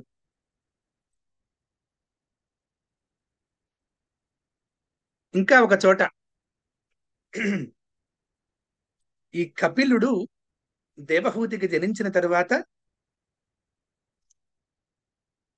అమ్మా నేనెట్టివాడనో చెబుతున్నాను విను, నీవు నన్ను ఎప్పుడూ కూడా అంటిపెట్టుకుని భక్తితో ఉండుగాక అని తల్లికి తత్వాన్ని బోధిస్తూ ఉన్నాడు. మనుసుత మనుపుత్రి మద్గుణ శ్రవణ మాత్ర లభించిన ఎట్టి భక్తి చేననగుడ సర్వశోభన గుణాశ్రయుండన్ పరమేశ్వరుండనై తనరిన నన్నున్ చెందిన ఉదాత్త మనోగతుల వ్యయంబులై వననిధిగామి అయిన సురవాకిని పోలె ఫలించు నిమ్ములన్.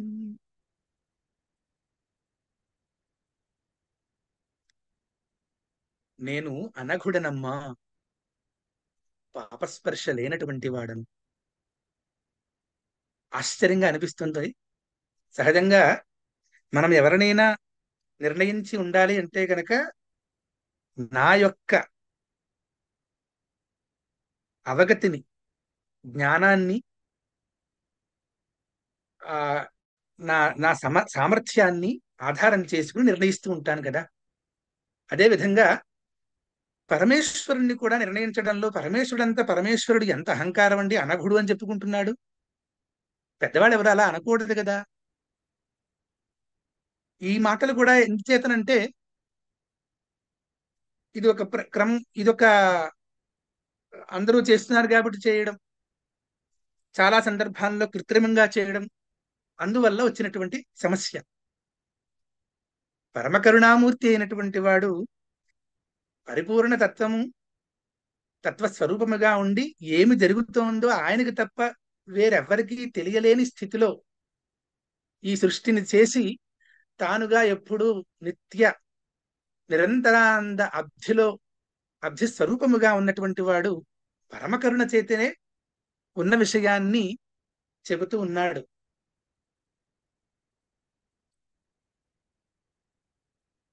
పాపస్పర్శ లేనటువంటి అనఘుడన్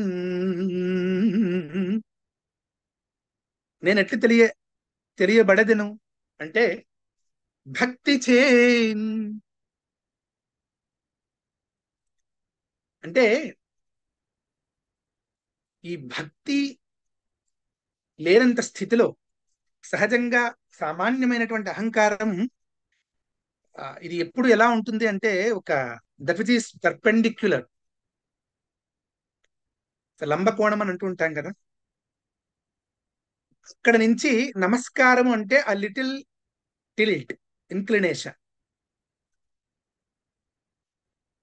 అంటే సమర్పణ భావం ప్రారంభమైతే ఆ లంబత్వానికి హ్రాసత్వం ప్రారంభమైందన్నమాట. అయితే దుఃఖం కోసం కాదు సుమి, పరమేశ్వరుని యందు భక్తి అయితే గనక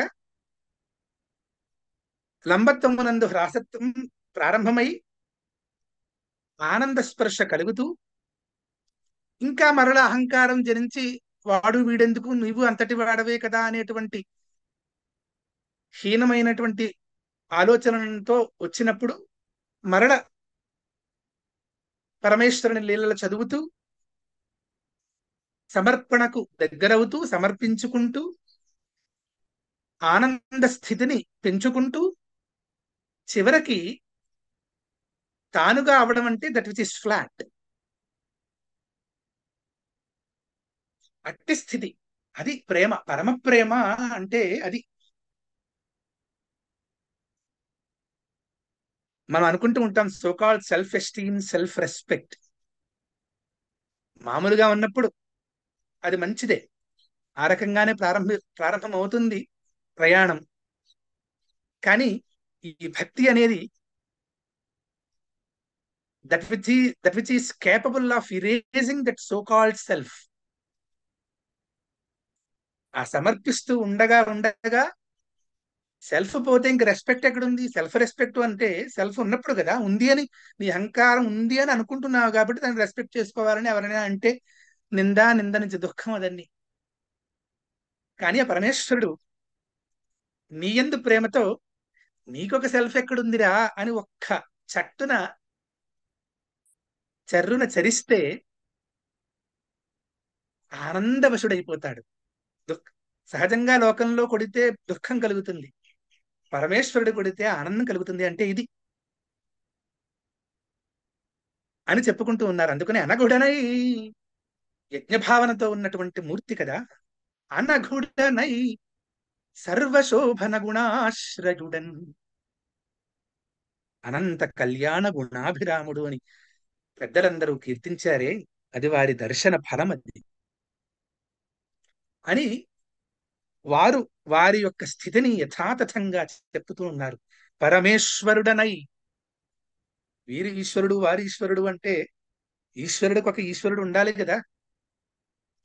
అటుపైన అనవస్థా దోషం లేనటువంటి స్థితిలో ఉన్నటువంటి పరమేశ్వరుడు.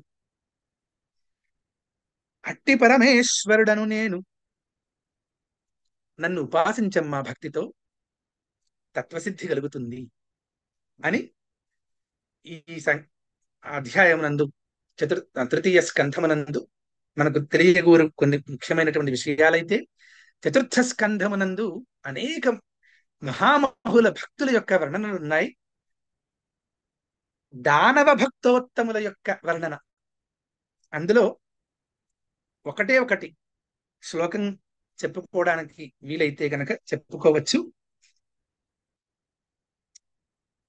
ధ్రువ ఉపాఖ్యానం సాక్షాత్తు ఆ వ్యాసమునీంద్రవర్యుల అంశగా జనించారా అన్నట్లు కేరళ ప్రాంతమునందు జనించినటువంటి నారాయణ భట్ట తిరువర్యుల వారు సంస్కృతమునందే రమణీయ పదములతో, నాకైతే వ్యాసాజ్ఞతోనే రచించారా అన్నట్లుగా ఎంతో అందమైనటువంటి కావ్యాన్ని, మహోత్కృష్ట గ్రంథాన్ని నారాయణీయము అనే పేరుతో రచించి అందరికీ అందించారు. దాంట్లో వారు అంటారు, ఆ ధ్రువుడు ఎన్నో కష్టాలను అధిగమించి చాలా అల్ప వయస్సులో, మనకందరికీ కూడా ఊహించడానికి కూడా సాధ్యము కానటువంటి స్థితి వారిది. అంతటి పిన్న వయస్సులో వెళ్ళి తపస్సు చేస్తూ తపస్సు పరిపక్వమై నారాయణుడు ఎదురుకుండా ఉన్నప్పుడు నారాయణ భట్ట తిరువరియుల వారు అంటారు, త్వద్దర్శన ప్రమద భారతరంగితంతం దృగ్భ్యాన్నిమగ్నమివ రూపరసాయనేతే తుష్టూషమాణమవగమ్య కపోలదేశం సంస్పృష్టవానసిదరేణ తథా ఆదరేణ.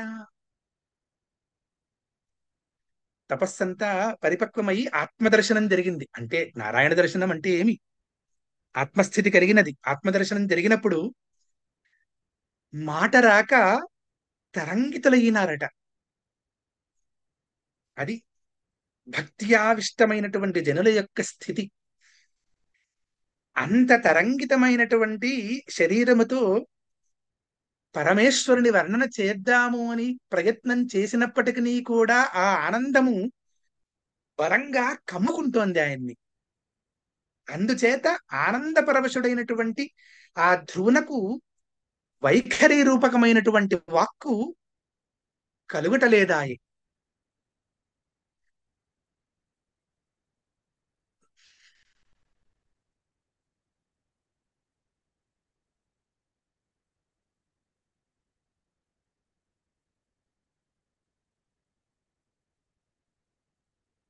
అంతటి స్థితిలో తుష్టూషమాణం అవగమ్య కపోల దేశం,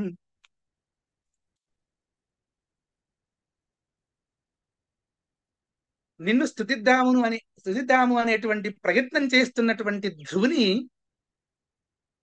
ఒక్కసారి శంఖముతో అలా కపోల దేశాన్ని స్పర్శిస్తే సముద్రమంతా పెళ్ళుబికినట్టు అఖండమైన స్తుతిధార జరిగినదట.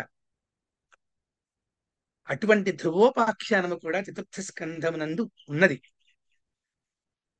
తరువాత పంచమ స్కంధమునందు కూడా అనేకమైనటువంటి విషయాలు ఉన్నాయి.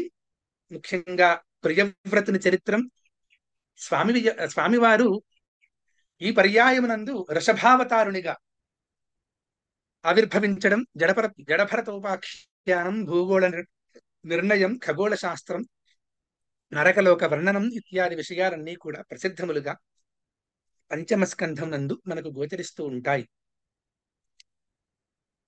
ఈ సప్తాహము చెయ్యాలి అనేటువంటి సంకల్పము జరించి వెనువెంటనే ఎటువంటి ఆలస్యమునకు తావీయక పరమేశ్వరుని శక్తినియమని కోరుకుంటూ అందరినీ ప్రేరేపించి దానికి తగు సంభారాదులు ఏర్పాటు చేసుకుని అందరినీ ఉత్తేజపరిచి అందరి చేత కూడా పారాయణం చేయించగలుగుతూ స్వయంగా చేస్తూ ఉన్నటువంటి రమణి దంపతులకు కూడా ఎంతో శ్రేయస్సు కలగాలని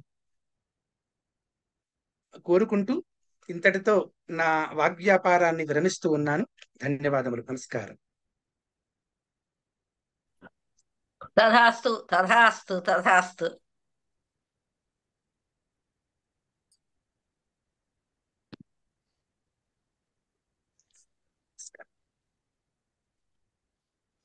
చక్కటి శుభారంభం అయింది మనకి. అంటే 3వ స్కందంలో కూడా అన్ని ఏంటేంటి వస్తున్నాయి, 4వ స్కందంలో ఎంతవరకు వస్తున్నాయి అన్నది చెప్పారు. అలాగే ధ్రువోపాఖ్యానం నారాయణి ఏంది ఏదైనా శ్లోకం చెప్తారేమో అని నేను అలా చూస్తున్నాను. టైం అయిపోయినట్టున్నది. ధ్రువుడు చాలా చక్కగా చెప్పారు అని ఇక్కడ సమయం అయిపోతుందనే ఉద్దేశంతో సమాపన చేశారు. నాకు మీరు కూడా యూనివర్సిటీకి వెళ్ళాలి అనేసి ఇంకా ఈ రోజు అవసరం లేదు. అయితే అదొక్క ధ్రువోపాఖ్యానాన్ని చెప్పండి. నిన్న మేము 1 hour ahead గా చదివేశాం. అంటే ఈ రోజు ఎలా వెళ్తుందో తెలీదు. నిన్న అందరు ఎంత ఇలా చాలా చక్కగా చదివి కంటెస్ట్ పెట్టేసి వచ్చారు అందరూను దాంతో. కాబట్టి మీరు అది చెప్తే అందరం వింటాం. ఆ ధ్రువోపాఖ్యానం అంటే ఒక వెల్లువలాగా వచ్చింది వాక్ ప్రవాహం అన్నారు కదా, దాని తాలూకా మక్కుతున్న కాబట్టి మీ వాక్ ప్రవాహంలో విందామని. చూడండి మీ టైం లేదంటే బాలక్క నీకు టైం ఉందా అక్క? నువ్వు ఆఫీస్కి వెళ్ళిపోవాలి. చెప్పవా నీ సంగతి? తను ఫస్ట్. ఇవాళ ఆదివారం. ఇవాళ ఆదివారం. కరెక్ట్. గారికి లేదు, బాలకి లేదు. సరే. ధ్రువుణ్ణి తలుచుకోగానే శర్మ గారికి కూడా మాటలు అలా ఆత్మదర్శనం అయిపోయినట్టు అయ్యింది. అనిపించిందండి, చాలా ఆనందంగా అనిపించింది మీ భావం. అది చూస్తే మీరు మాట రాకుండా ఆగిపోయారు ధ్రువుడిలాగే. మీ అందరితో మీ వలన మేము కూడా 4 మంచి మాటలు వింటున్నాం. మా అదృష్టం అంతే. ఏదైనా ఒక్క 10 నిమిషాలు ఏదైనా చెప్పేస్తే అందరూ సంతృప్తిగా ఉంటారు. లేకపోతే అందరూ కూడా నాకు తెలుసు అసంతృప్తిగానే ఉన్నాం. అప్పుడే అయిపోయిందా అన్న మొహాలతో ఉన్నారు. అయితే ఈ సందర్భంగా కటాక్ష దృష్టి అనేటువంటిది ఎంత విశేషంగా ఉంటుంది అన్న దాని గురించి పరమేశ్వరాంశే తల్లిగా ఉద్భవించినప్పుడు త్రిపుర సుందరి అవతారంగా ఉన్నది. శ్రీకృష్ణ శ్యామలాదేవి శ్రీరాము లలితాంబిక అని పెద్దల వచనం. ఏదో మనం అనుకుంటూ ఉంటాం ఇది something is male, something is female, ఇవన్నీ ఒక స్థాయి వరకే. సృష్టి కోసం పరమేశ్వరుని చేసిన లీల. అది దాటి వెళ్ళినప్పుడు ఏది ఏమని ఎవరు చెప్పగలరా? అయితే ఆ పరమేశ్వరుడు కూడా మనస్థాయి వస్తారు కాబట్టి కరుణతో అంబాస్థితి యందు పరమేశ్వరి అనే అవతారంతో కూడా వారు మనల్ని అందరినీ అనుగ్రహించారు. ఎందుకంటే తల్లి పిల్ల అనేటువంటి భావం అత్యంత వత్సలతమైనటువంటి భావం కాబట్టి ఆ రకంగా కూడా మనం ఉద్ధరించడానికి ప్రయత్నం చేద్దామని కాబోలు ఆ పరమేశ్వరి త్రిపుర సుందరి రామకృష్ణాభిన్నంగా ఉన్నటువంటి ఆ తల్లి ఒకానొకప్పుడు నడుస్తూ ఉన్నదట.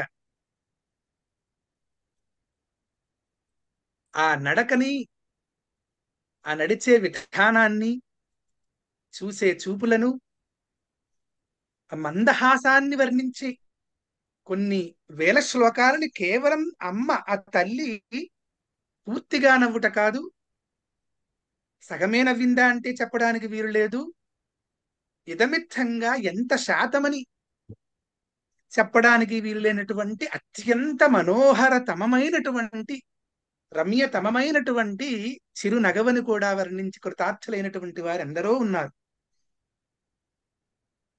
ఆ నవ్వే విధానమేమి, చూసే విధానము,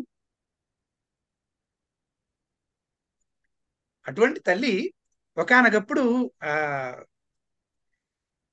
ఆకాశ వీధినందు మామూలుగా నడుస్తూ ఉన్నప్పుడు దేవతలందరూ కూడా, ఇప్పుడు మామూలుగా మానవులందరూ కూడా సామాన్యమైనటువంటి కామితములన్నీ కూడా తీరాలని ఏ రకంగా అయితే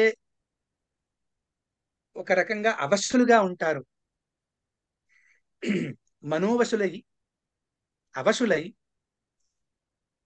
ఉంటూ ఉంటారు, అదే రకంగా దేవతలందరూ కూడా పరమపుణ్యం చేత దేవతలు అయ్యారు. ఇంకా దానికంటే ఉత్తమమైన స్థితి చెందాలని వారికి ఉన్నదన్నమాట.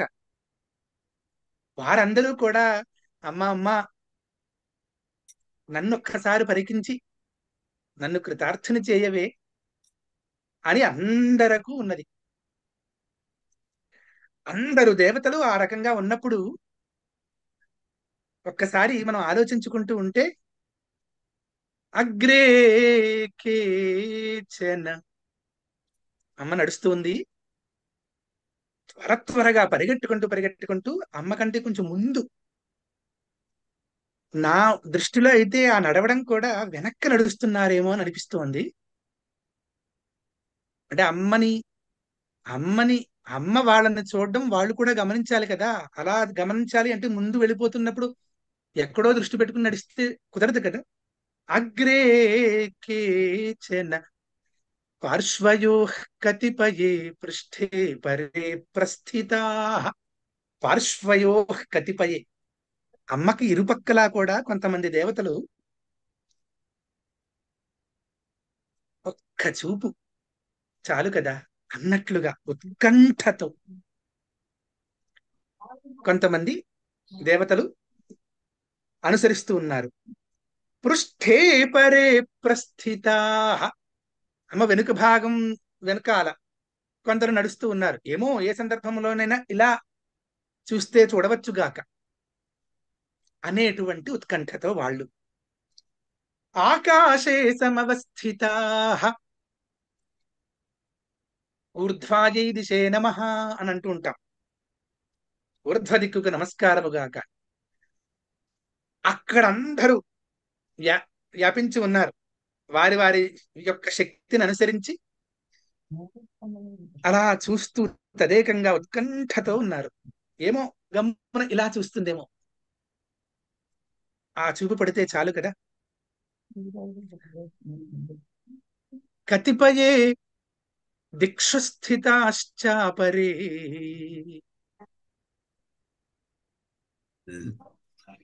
some of them are located in the cardinal directions. దిక్కుల యందు వ్యాపించి ఎంతో ఉత్కంఠతో చూస్తూ ఉన్నారు. సమ్మర్తం శనకైరపాస్య పురతో దండ ప్రణామాన్ ముహుః కుర్వాణాః కతిచిత్ సురాః గిరిసుతే దృక్పాతమిచ్చంతి తే.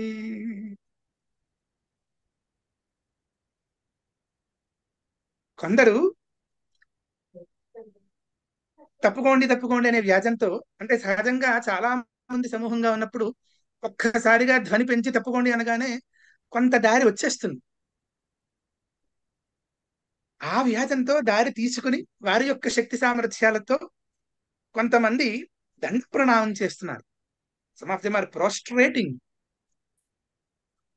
జెన్యూఫ్లెక్టింగ్.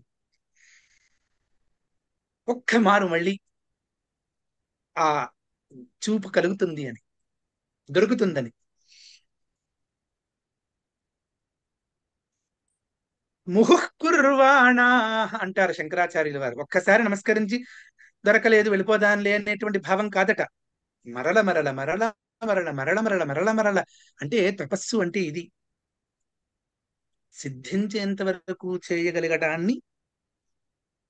చేయడాన్ని తపస్సు అంటారు. ముహుఃకుర్వాణ కతిచిత్ సురా గిరిసుతే. అంతేకాక సంప్రదాయమునందు సాష్టాంగ నమస్కారం అనేది ఒక్కసారి చేయటం కాదు, పెద్దలు మరల మరల చేయడం కూడా నేను చూశాను. ముఖ్యంగా యతీశ్వరులకి సాష్టాంగ ప్రణామం చేసేటప్పుడు ఒకసారి పూర్తిగా సాష్టాంగం చేసి మరల మోకాలు మీద నించుని మరల సాష్టాంగం పడి ఆ రకంగా కనీసం 3 పర్యాయాలైనా చేయటం పెద్దవారు చేయగా నేను గమనించాను. ఆ భావన కూడా అందులో సంప్రదాయం అనేది ఏ రకంగా తెలుస్తుంది అంటే కూడా ఇటువంటి మహర్షులు ఎప్పుడైతే వారు అత్యంత అనుకంపతో గ్రంథాలను రచిస్తారో వాటి యొక్క శ్లోకాలను అర్థం చేసుకోవడానికి చేసేటువంటి ప్రయత్నమనందు కేవలం అర్థ గోచరమే కాక తత్తత్ సూక్ష్మగర్భితమైనటువంటి సంప్రదాయ విశేషం కూడా అవగతమయ్యేటువంటి అవకాశం ఉంటుంది. గిరిసుతే దృక్పాతమిచ్చంతి తే. మామూలుగానే యువజనులందరూ కూడా వారికి ఇష్టమైనటువంటి తరుణీమణులు ఒక్కసారి అలా చూస్తే చాలు కదా అని ఏ రకంగా అనుకుంటూ ఉంటారు. ఇక్కడ ఏ స్థితి అని చెప్పడానికి లేదు కదా. ఉత్కృష్టతమైన స్థితి పరవస్తు లబ్ధి కోసం ప్రయత్నిస్తూ ఉన్నారు. అందుకోసం ఉండేటువంటి ఉత్కంఠ అందరికీ అనుభవమే, ఆయా స్తరములలో ఆయా విశేషములలో. ఎ గ్లాన్స్, ఒక్క మాటు. దృక్పాతం అనేటువంటి ఆ పదానికి అంతటి విశేషమైనటువంటి దృష్టి. అంటే ఆ పాతము అనగానే కూడా అలా చూసి ఇలా చూడటం కూడా కాదు, అలా ఆ అలవాట్పు కనుదోయి ఒక్క మాట చూస్తే చాలు. సాక్షాత్తు ఋషితులుగా జనించినటువంటి వాసిష్ఠ కావ్యకంఠ గణపతి మునివర్యులు వారు ఉమాసహస్రము అనేటువంటి గ్రంథ ప్రణయనానికి పూనుకొని వారి యొక్క గురువులైనటువంటి రమణులను నమస్కరించుకొని వారి అనుజ్ఞతో కృతిని ప్రారంభించి అఖిల జగన్మాతో మా అని ప్రారంభించారు. అమ్మ పిల్లవాడు విపరీతంగా ఏడుస్తూ గుక్క పెడుతూ ఉన్నప్పుడు కరుణతో ఒక చూపు చూస్తుందట. అది ఏడుపు కాదది, అది దట్ ఈస్ సో మూవింగ్.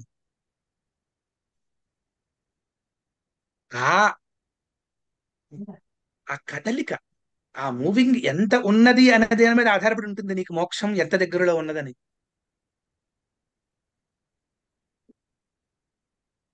శ్యామశాస్త్రుల వారు అనుకుంటాను, హే అంబ నిన్ను నమ్మిన నాపై ఇంత పరాముఖమా అని కూడా అంటారు.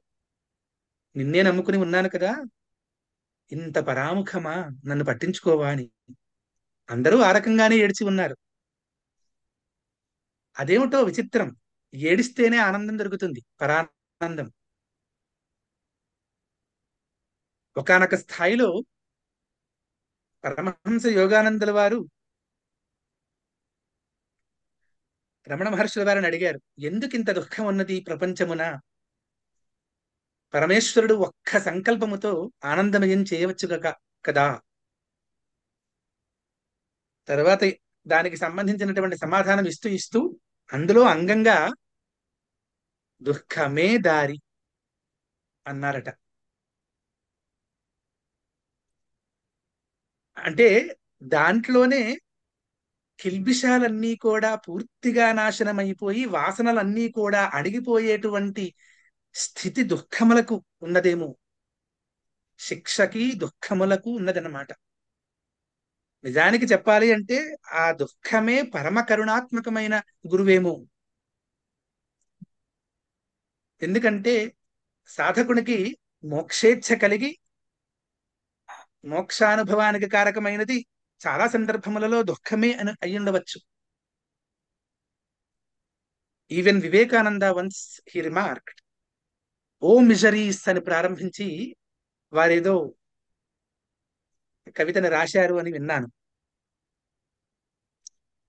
అందుచేత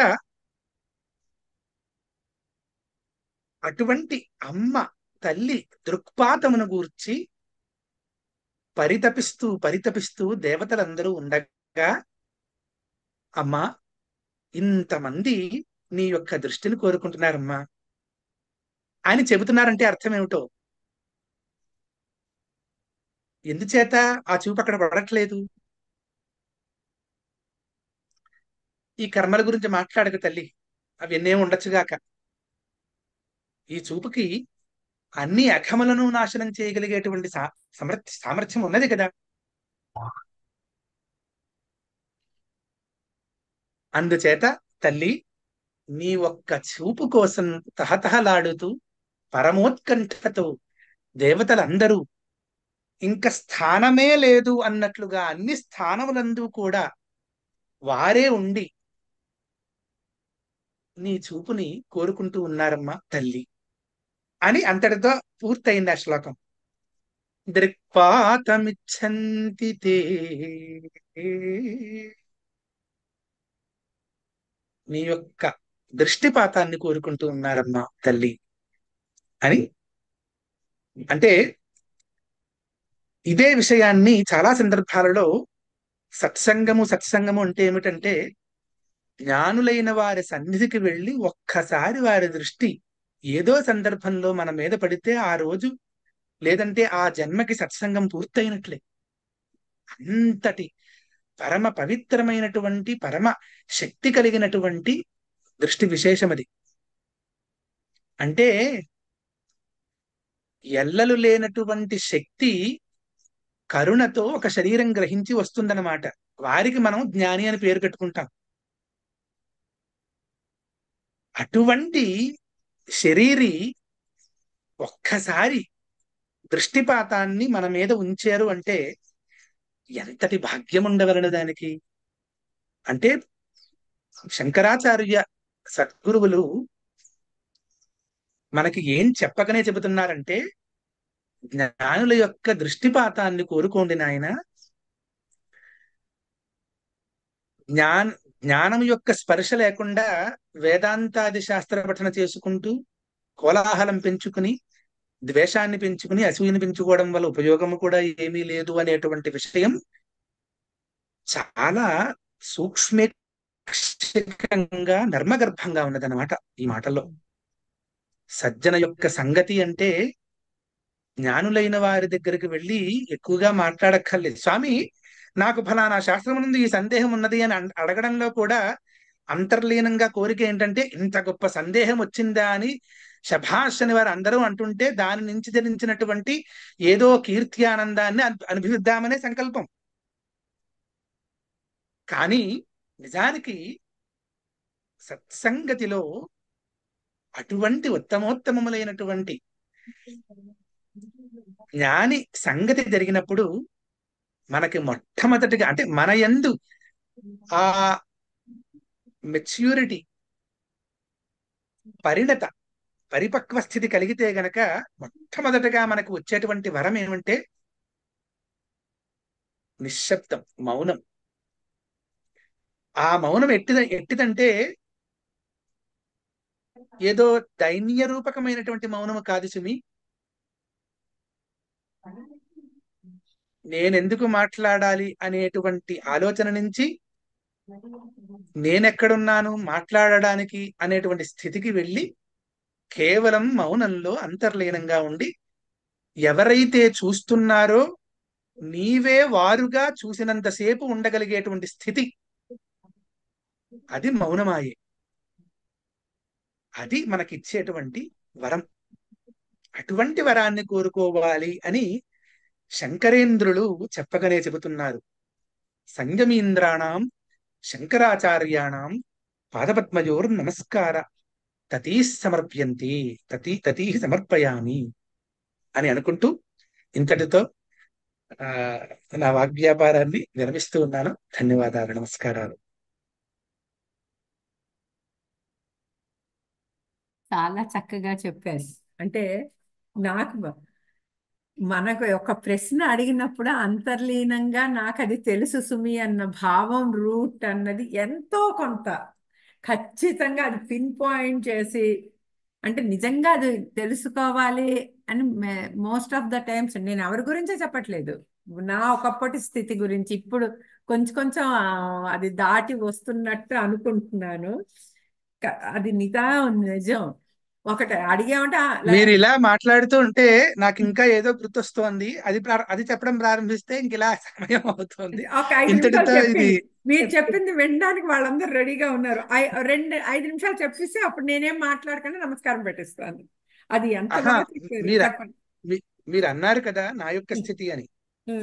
మీరు చెప్పుకుంటున్నారు, కొంతమంది చెప్పుకోలేని స్థితిలో ఉండొచ్చుగాక. కర్ణాటకలో కువెంపు అని ఒక మహనీయుడు జనించారు. వారు ఆ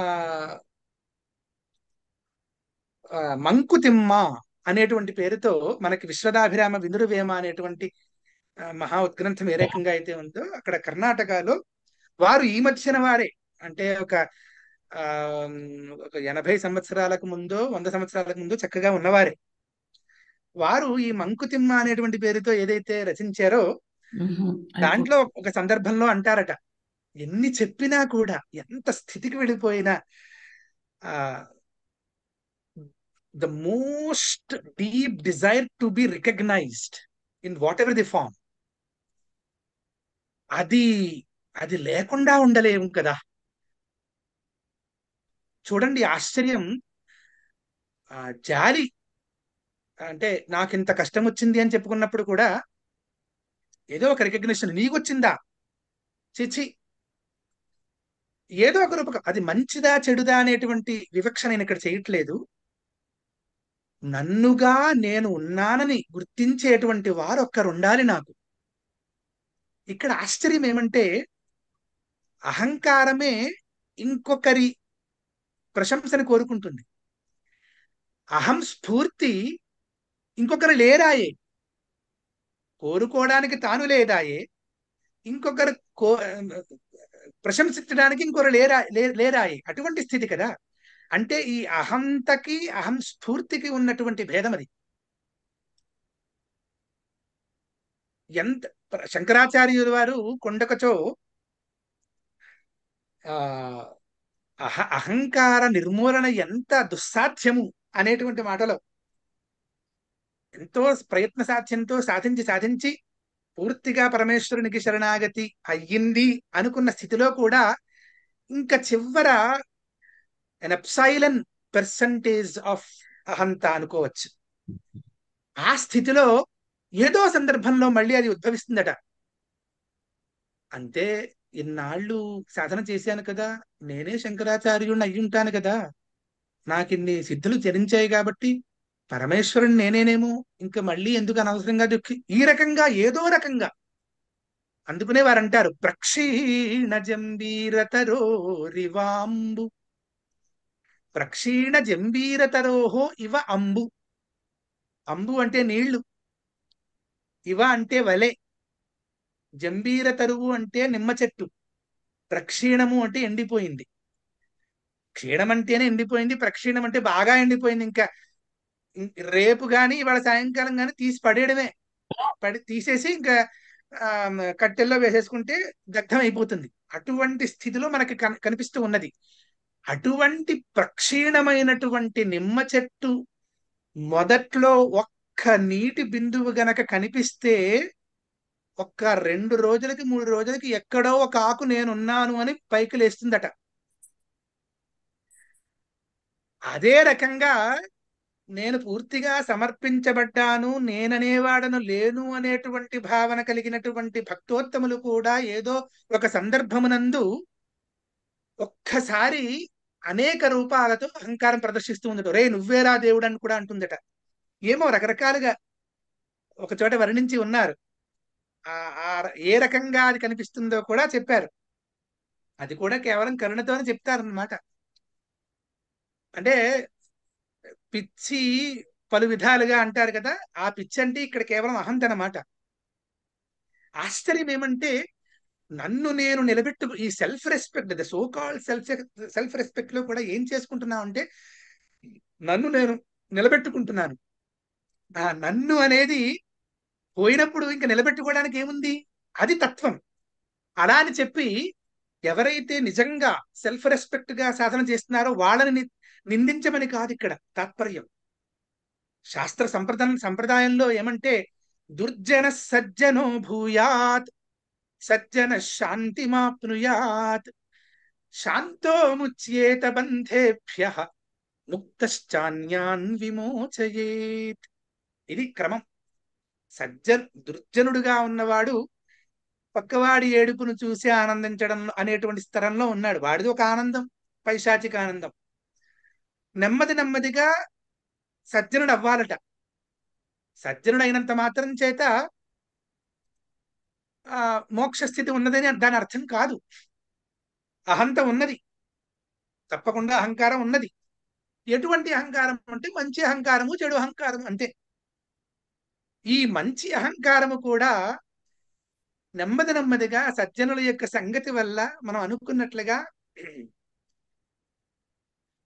the association with the noblest sages, the sadgurus, అది నెమ్మదిగా ఒక స్థితిని ఇస్తుంది. అంటే శాంతిని ఇస్తుందట. అంటే చూడండి ఎంత ఆశ్చర్యంగా ఉంటుందో. ఈ శాంతి అనేది ఎంత దుర్లభ్యమైనటువంటి వస్తువు. మామూలుగా ఏ మొమెంటరీ ఏదో ఆనందమో హ్యాపీనెస్ అటువంటివన్నింటినీ మనం అనుభవిస్తూ ఉన్నాం. శాంతి అనే పదం మాత్రం అనుభవించడానికి సజ్జనులు సాధన చేస్తే దొరుకుతోందనమాట ఆ శాంతి పదార్థం. మామూలుగా ఇప్పుడు కాశీ విశ్వనాథ శర్మ బాగా చెప్పాడు అంటే అందులో ఏదో జనిస్తే ఇవన్నీ మామూలు ఆనందాలు అంతే. కానీ శాంతి ఎక్కడున్నది? ఆ శాంతిని గ్రోలాలి అంటే గనక పరమ భాగవతోత్తములైనటువంటి వారి యొక్క పదముల ఎత్తు ఒక్కసారైనా కూర్చోడానికి అవకాశం వస్తే అక్కడ కూర్చుని వారి యొక్క దృష్టి విశేషం నీ మీద పడితే అలా పడగా కొన్ని సంవత్సరాల సాధన మీద ఆ శాంతి ఏమిటో ఆ వస్తువు లోపల నుంచి ఊరుతుందనమాట. అది శాంతి. అటువంటి శాంతిని నిరంతరధారగా ఉన్నటువంటి వారే సద్గురువులు. వారినే శాంతులు అంటాం. శాంతో ముచ్యేత బంధేభ్యః. అటువంటి శాంతుడే ఎలాంటి బంధములున్నా కూడా బంధముల నుంచి బయటకు వచ్చేస్తాడు. లేదు అంటే you might be a very talented person, scholarly person, all ఎటువంటివైనా చెప్పుకోవచ్చు గాక, శాంతుడు అనడానికి వీలు లేదు. అది చాలా పరమోత్కృష్టమైన స్థితి. ఇక శాంతుడైన వాడికి ఏది కనిపించినా హీ నెవర్ గెట్ టెంప్టెడ్. అందుకనే కాళిదాసు వారు అంటారు, హూ ఈస్ కరేజియస్ అని అడిగారట ఎవరు. వికారహేతౌ సతి విక్రియంతే యేషాన్న చేతాంసి త ఏవ ధీరాః. వికారము కలిగేటువంటి వికార స్థితిని పొందింపజేసేటువంటి అంశములు అన్నీ ఉన్నప్పటికీ కూడా ఎవరైతే వికారం పొందకుండా నిర్మలమైన మనస్సుతో చిరునవ్వుతో ఉండగలరో వారిని మేము ధైర్యవంతులుగా పిలుస్తున్నామయ్యా అన్నారు. ఇప్పుడు మీ యొక్క కీర్తన నేను ఇంకా కోరుకుంటూ ఉన్నాను అంటే నాకు అది మంచిది. మంచా చెడా నేను అంటలేదు. ఇక్కడ కోరుకుంటున్నాను అంటే వికారం ఉన్నదనే కదా అర్థం. అటువంటి వికారం ఏ రకమైనటువంటి వికారము లేని స్థితి, నిర్మలమైన, అందుకనే అంటారు అత్యచ్ఛః అతి స్వచ్ఛమట. అది ఎలా ఉన్నదో చెప్పలేకుండా ఉన్నది అంటారు నారాయణ భట్ట త్రిపురజుల వారు. అహమితి కుత ఆయాతీత్యన్విష్యాంత ప్రవిష్టయాత్యమలధియా. సాక్షాత్ రమణ భగవానులే ఒక చోట అత్యమలధియా అని అన్నారు. అత్యమలమైనటువంటి పరమ నిర్మలమైనటువంటి మనస్సే హృదయము, అదే ఆత్మనమాట. అటువంటి మనస్సే it can form as an instrument which is capable of making you experience the supreme వస్తు. దానికే ఉంటుంది ఆ క్షమత. లేదంటే ప్రలోభాలకి, ఒక రకంగా చెప్పాలంటే అందరము లోభులమయ్యే, మంచి లోభులు చెడ్డ లోభులు అంతే. ఎటువంటి లోభత్వము నాకు గాని ఏ రకమైన స్థితికి, ఏ రకమైన టెంప్టేషన్ లేనటువంటి వారు పరమధీరులుగా చెప్పబడి ఉన్నారు. కాబట్టి అటువంటి ధైర్యవంతులకు, అందుకనే పరమభక్తులు ఎవరంటే పరమధైర్యవంతులనే చెప్పాలి. Exact equation, not even a tinge of doubt. పరమభక్తులందరూ పరమధీరులే. కశ్చిద్ధీర ప్రత్యగాత్మానమైక్షత్ అని ఔపనిషద వచనం. ప్రత్యేగాత్మ అంటే తత్వం అన్నమాట, పరతత్వము. ఆ పరతత్వము ఎవరి వశము అంటే ధీరుల వశం, పిరికిబందల వశం కాదు. అందుచేత పరమభక్తులకి సాధ్యమైనటువంటి ఆ వస్తు విశేషాన్ని మనకందరకు కూడా అందించాలి అనేటువంటి సంకల్పంతో ఎంతో మంది మహర్షులందరూ, శంకరాదియ తుల్యులైనటువంటి మహర్షులు, శంకరాచార్యులే స్వయంగా ఎన్నో గ్రంథాలను అందించారు.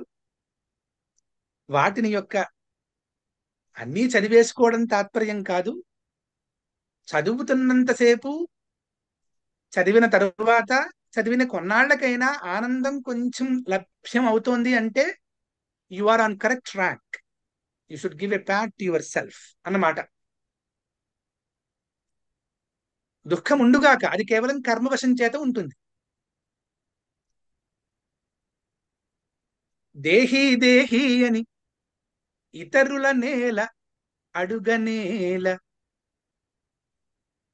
మనమందరము ఒక రకమైన భిక్షగాండ్రు. There are levels. అంటే కొందరు కొంచెం చాలా అల్పస్థితిలో ఉన్నారు. కొందరు చాలా రేమెంట్ సూట్ వేసుకుని పెద్ద పెద్ద కార్లలో, వాళ్ళు అడిగేది ఒకటే, మామూలుగా అడిగేది ఒకడు, అందరూ అడుగుతున్నది ఒకటే. ఇందాక మనం అనుకున్న శ్లోకంలో దేవతలే అడుగుతున్నారు కదా. భిక్ష, ప్రార్థన, ఈ రెంటికి చాలా దగ్గర సంబంధం అన్నమాట. ప్రార్థన నిజంగా తెలిస్తే ఆ మనస్సుకి పరిపక్వత స్థితి ప్రారంభం అవుతోందన్నమాట.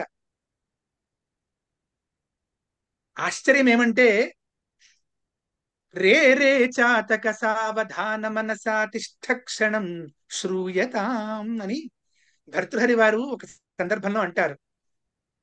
ఏదో చాతక పక్షిని ఉద్దేశించి అన్ని అడిగినా కూడా దాని తాత్పర్యం ఏమంటే,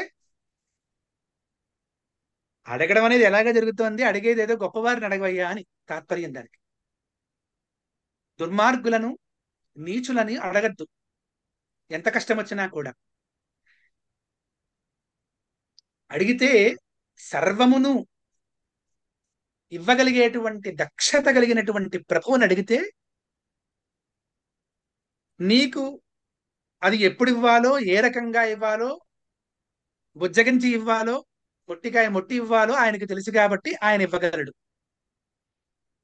అందుకనే త్యాగరాజుల వారు కూడా అంటారు, చక్కని రాజ మార్గములుండగా.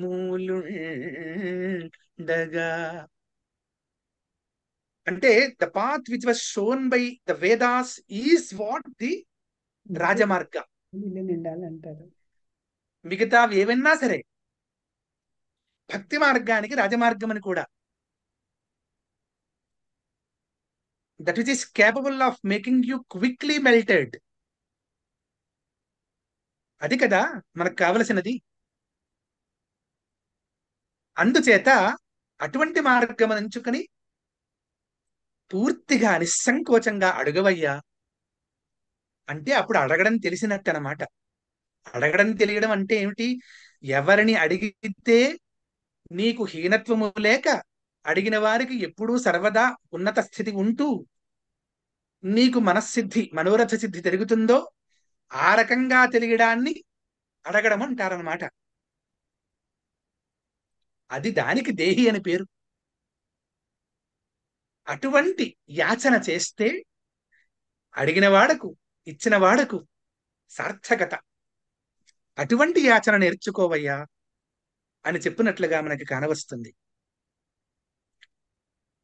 అందుచేత ఇందాక అమ్మ అన్నట్లు అందరికీ కూడా చాలా సూక్ష్మంగా దొంతరలలో కూడా దృఢంగా పాతుకుని ఉన్నది ఏమిటయ్యా అంటే let me get recognition, let me get the recognition.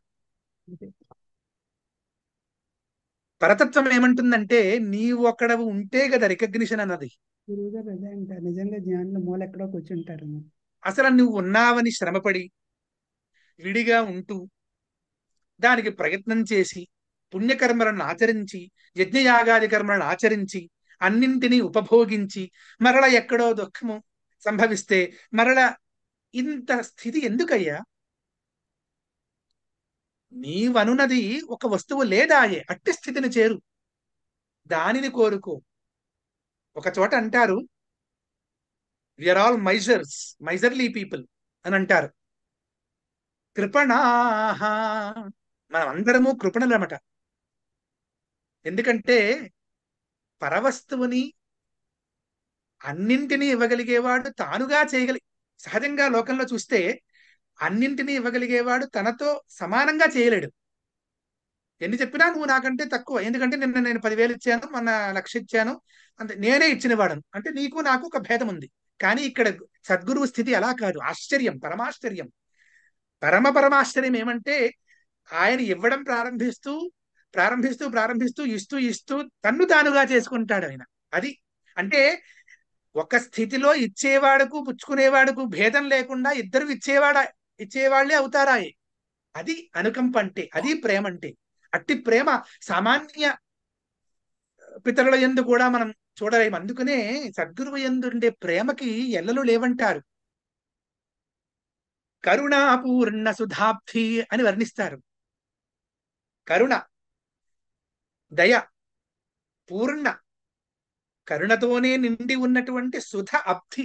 ఒక్కసారి చూడండి అటువంటి వర్ణన మహర్షులకు కాబట్టి ఎలా వస్తుంది. రమణ మహర్షి వారు అరుణాచలేశ్వరుణ్ణి ధ్యానిస్తూ చెప్పినటువంటి శ్లోకం ఇది. కరుణాపూర్ణ సుధాబ్ధే అని. అంటే ఆ కరుణకు సుధకు అబ్ధికి ఏది అబ్ధి, ఏది సుధ, ఏది కరుణ చెప్పలేమన్నమాట. అంత తాదాత్మ్య స్థితిలో ఉన్నది ఆ సముద్రం. అంటే ఆ సముద్రమే కరుణ, కరుణే సముద్రమా అంటే మరి సుధయే సముద్రం అంటే మరి ఆ పూర్ణత్వం ఎలా వచ్చింది? పూర్తిగా ఉంది కదా, ఎక్కడా ఎల్లలు లేవు కదా. అట్టి తాదాత్మ్య స్థితి, దేన్ని విడిగా చూపలేనటువంటి స్థితిలో ఓ పరమేశ్వరుడా అని ఉన్నావయ్యే. అటువంటి వాని దగ్గరికి వెళ్ళి రేపు పరీక్ష ఉన్నది, ఒక పార్కర్ పెన్ ఇయ్యి అంటే ఎలా ఉంటుంది? అందుచేత you are a miserly person. అడగడమే ఎంత అడుగుతున్నావు, ఇవ్వడం అనేది చేత కాదాయే. పూర్తిగా అడిగినప్పుడు నువ్వు ఇవ్వగలవు, అడగడం తెలియదు కాబట్టి. అడగడం నేర్చుకోవయ్యా అన్నారట. అంటే ఒక రకంగా అనిపిస్తుంది, ఇటువంటి పారాయణాదుల వల్ల మనకి అడగడం తెలుస్తుంది అన్నమాట. ఇప్పుడు భక్త్యా విముచ్యేన్నరహ అని శ్లోకంలో ఉన్నది. అంటే అర్థం ఏమంటే పారాయణలు చేయగా మామూలుగా కోరుకోం, కొన్ని పెద్దగా కోరుకుంటాం అనమాట. అటువంటి స్థితి రావాలి. అది చిన్న చిన్నవి ఎలా తీరుతాయి అంటే అందులోనే ఉంది. It's very logical. పెద్దది కోరుకుంటున్నాం కాబట్టి అది అది తీరే క్రమంలో చిన్న చిన్నవి ఆగుతాయా? పెద్ద నది వస్తోందండి, చిన్న చిన్న వాగులు విడిగా పక్కన ఎక్కడో ఉంటాయా? దానికంటూ ఒక స్వరూపం ఉంటుందా? కలిసిపోవా? ఒక చోట ఒక సందర్భంలో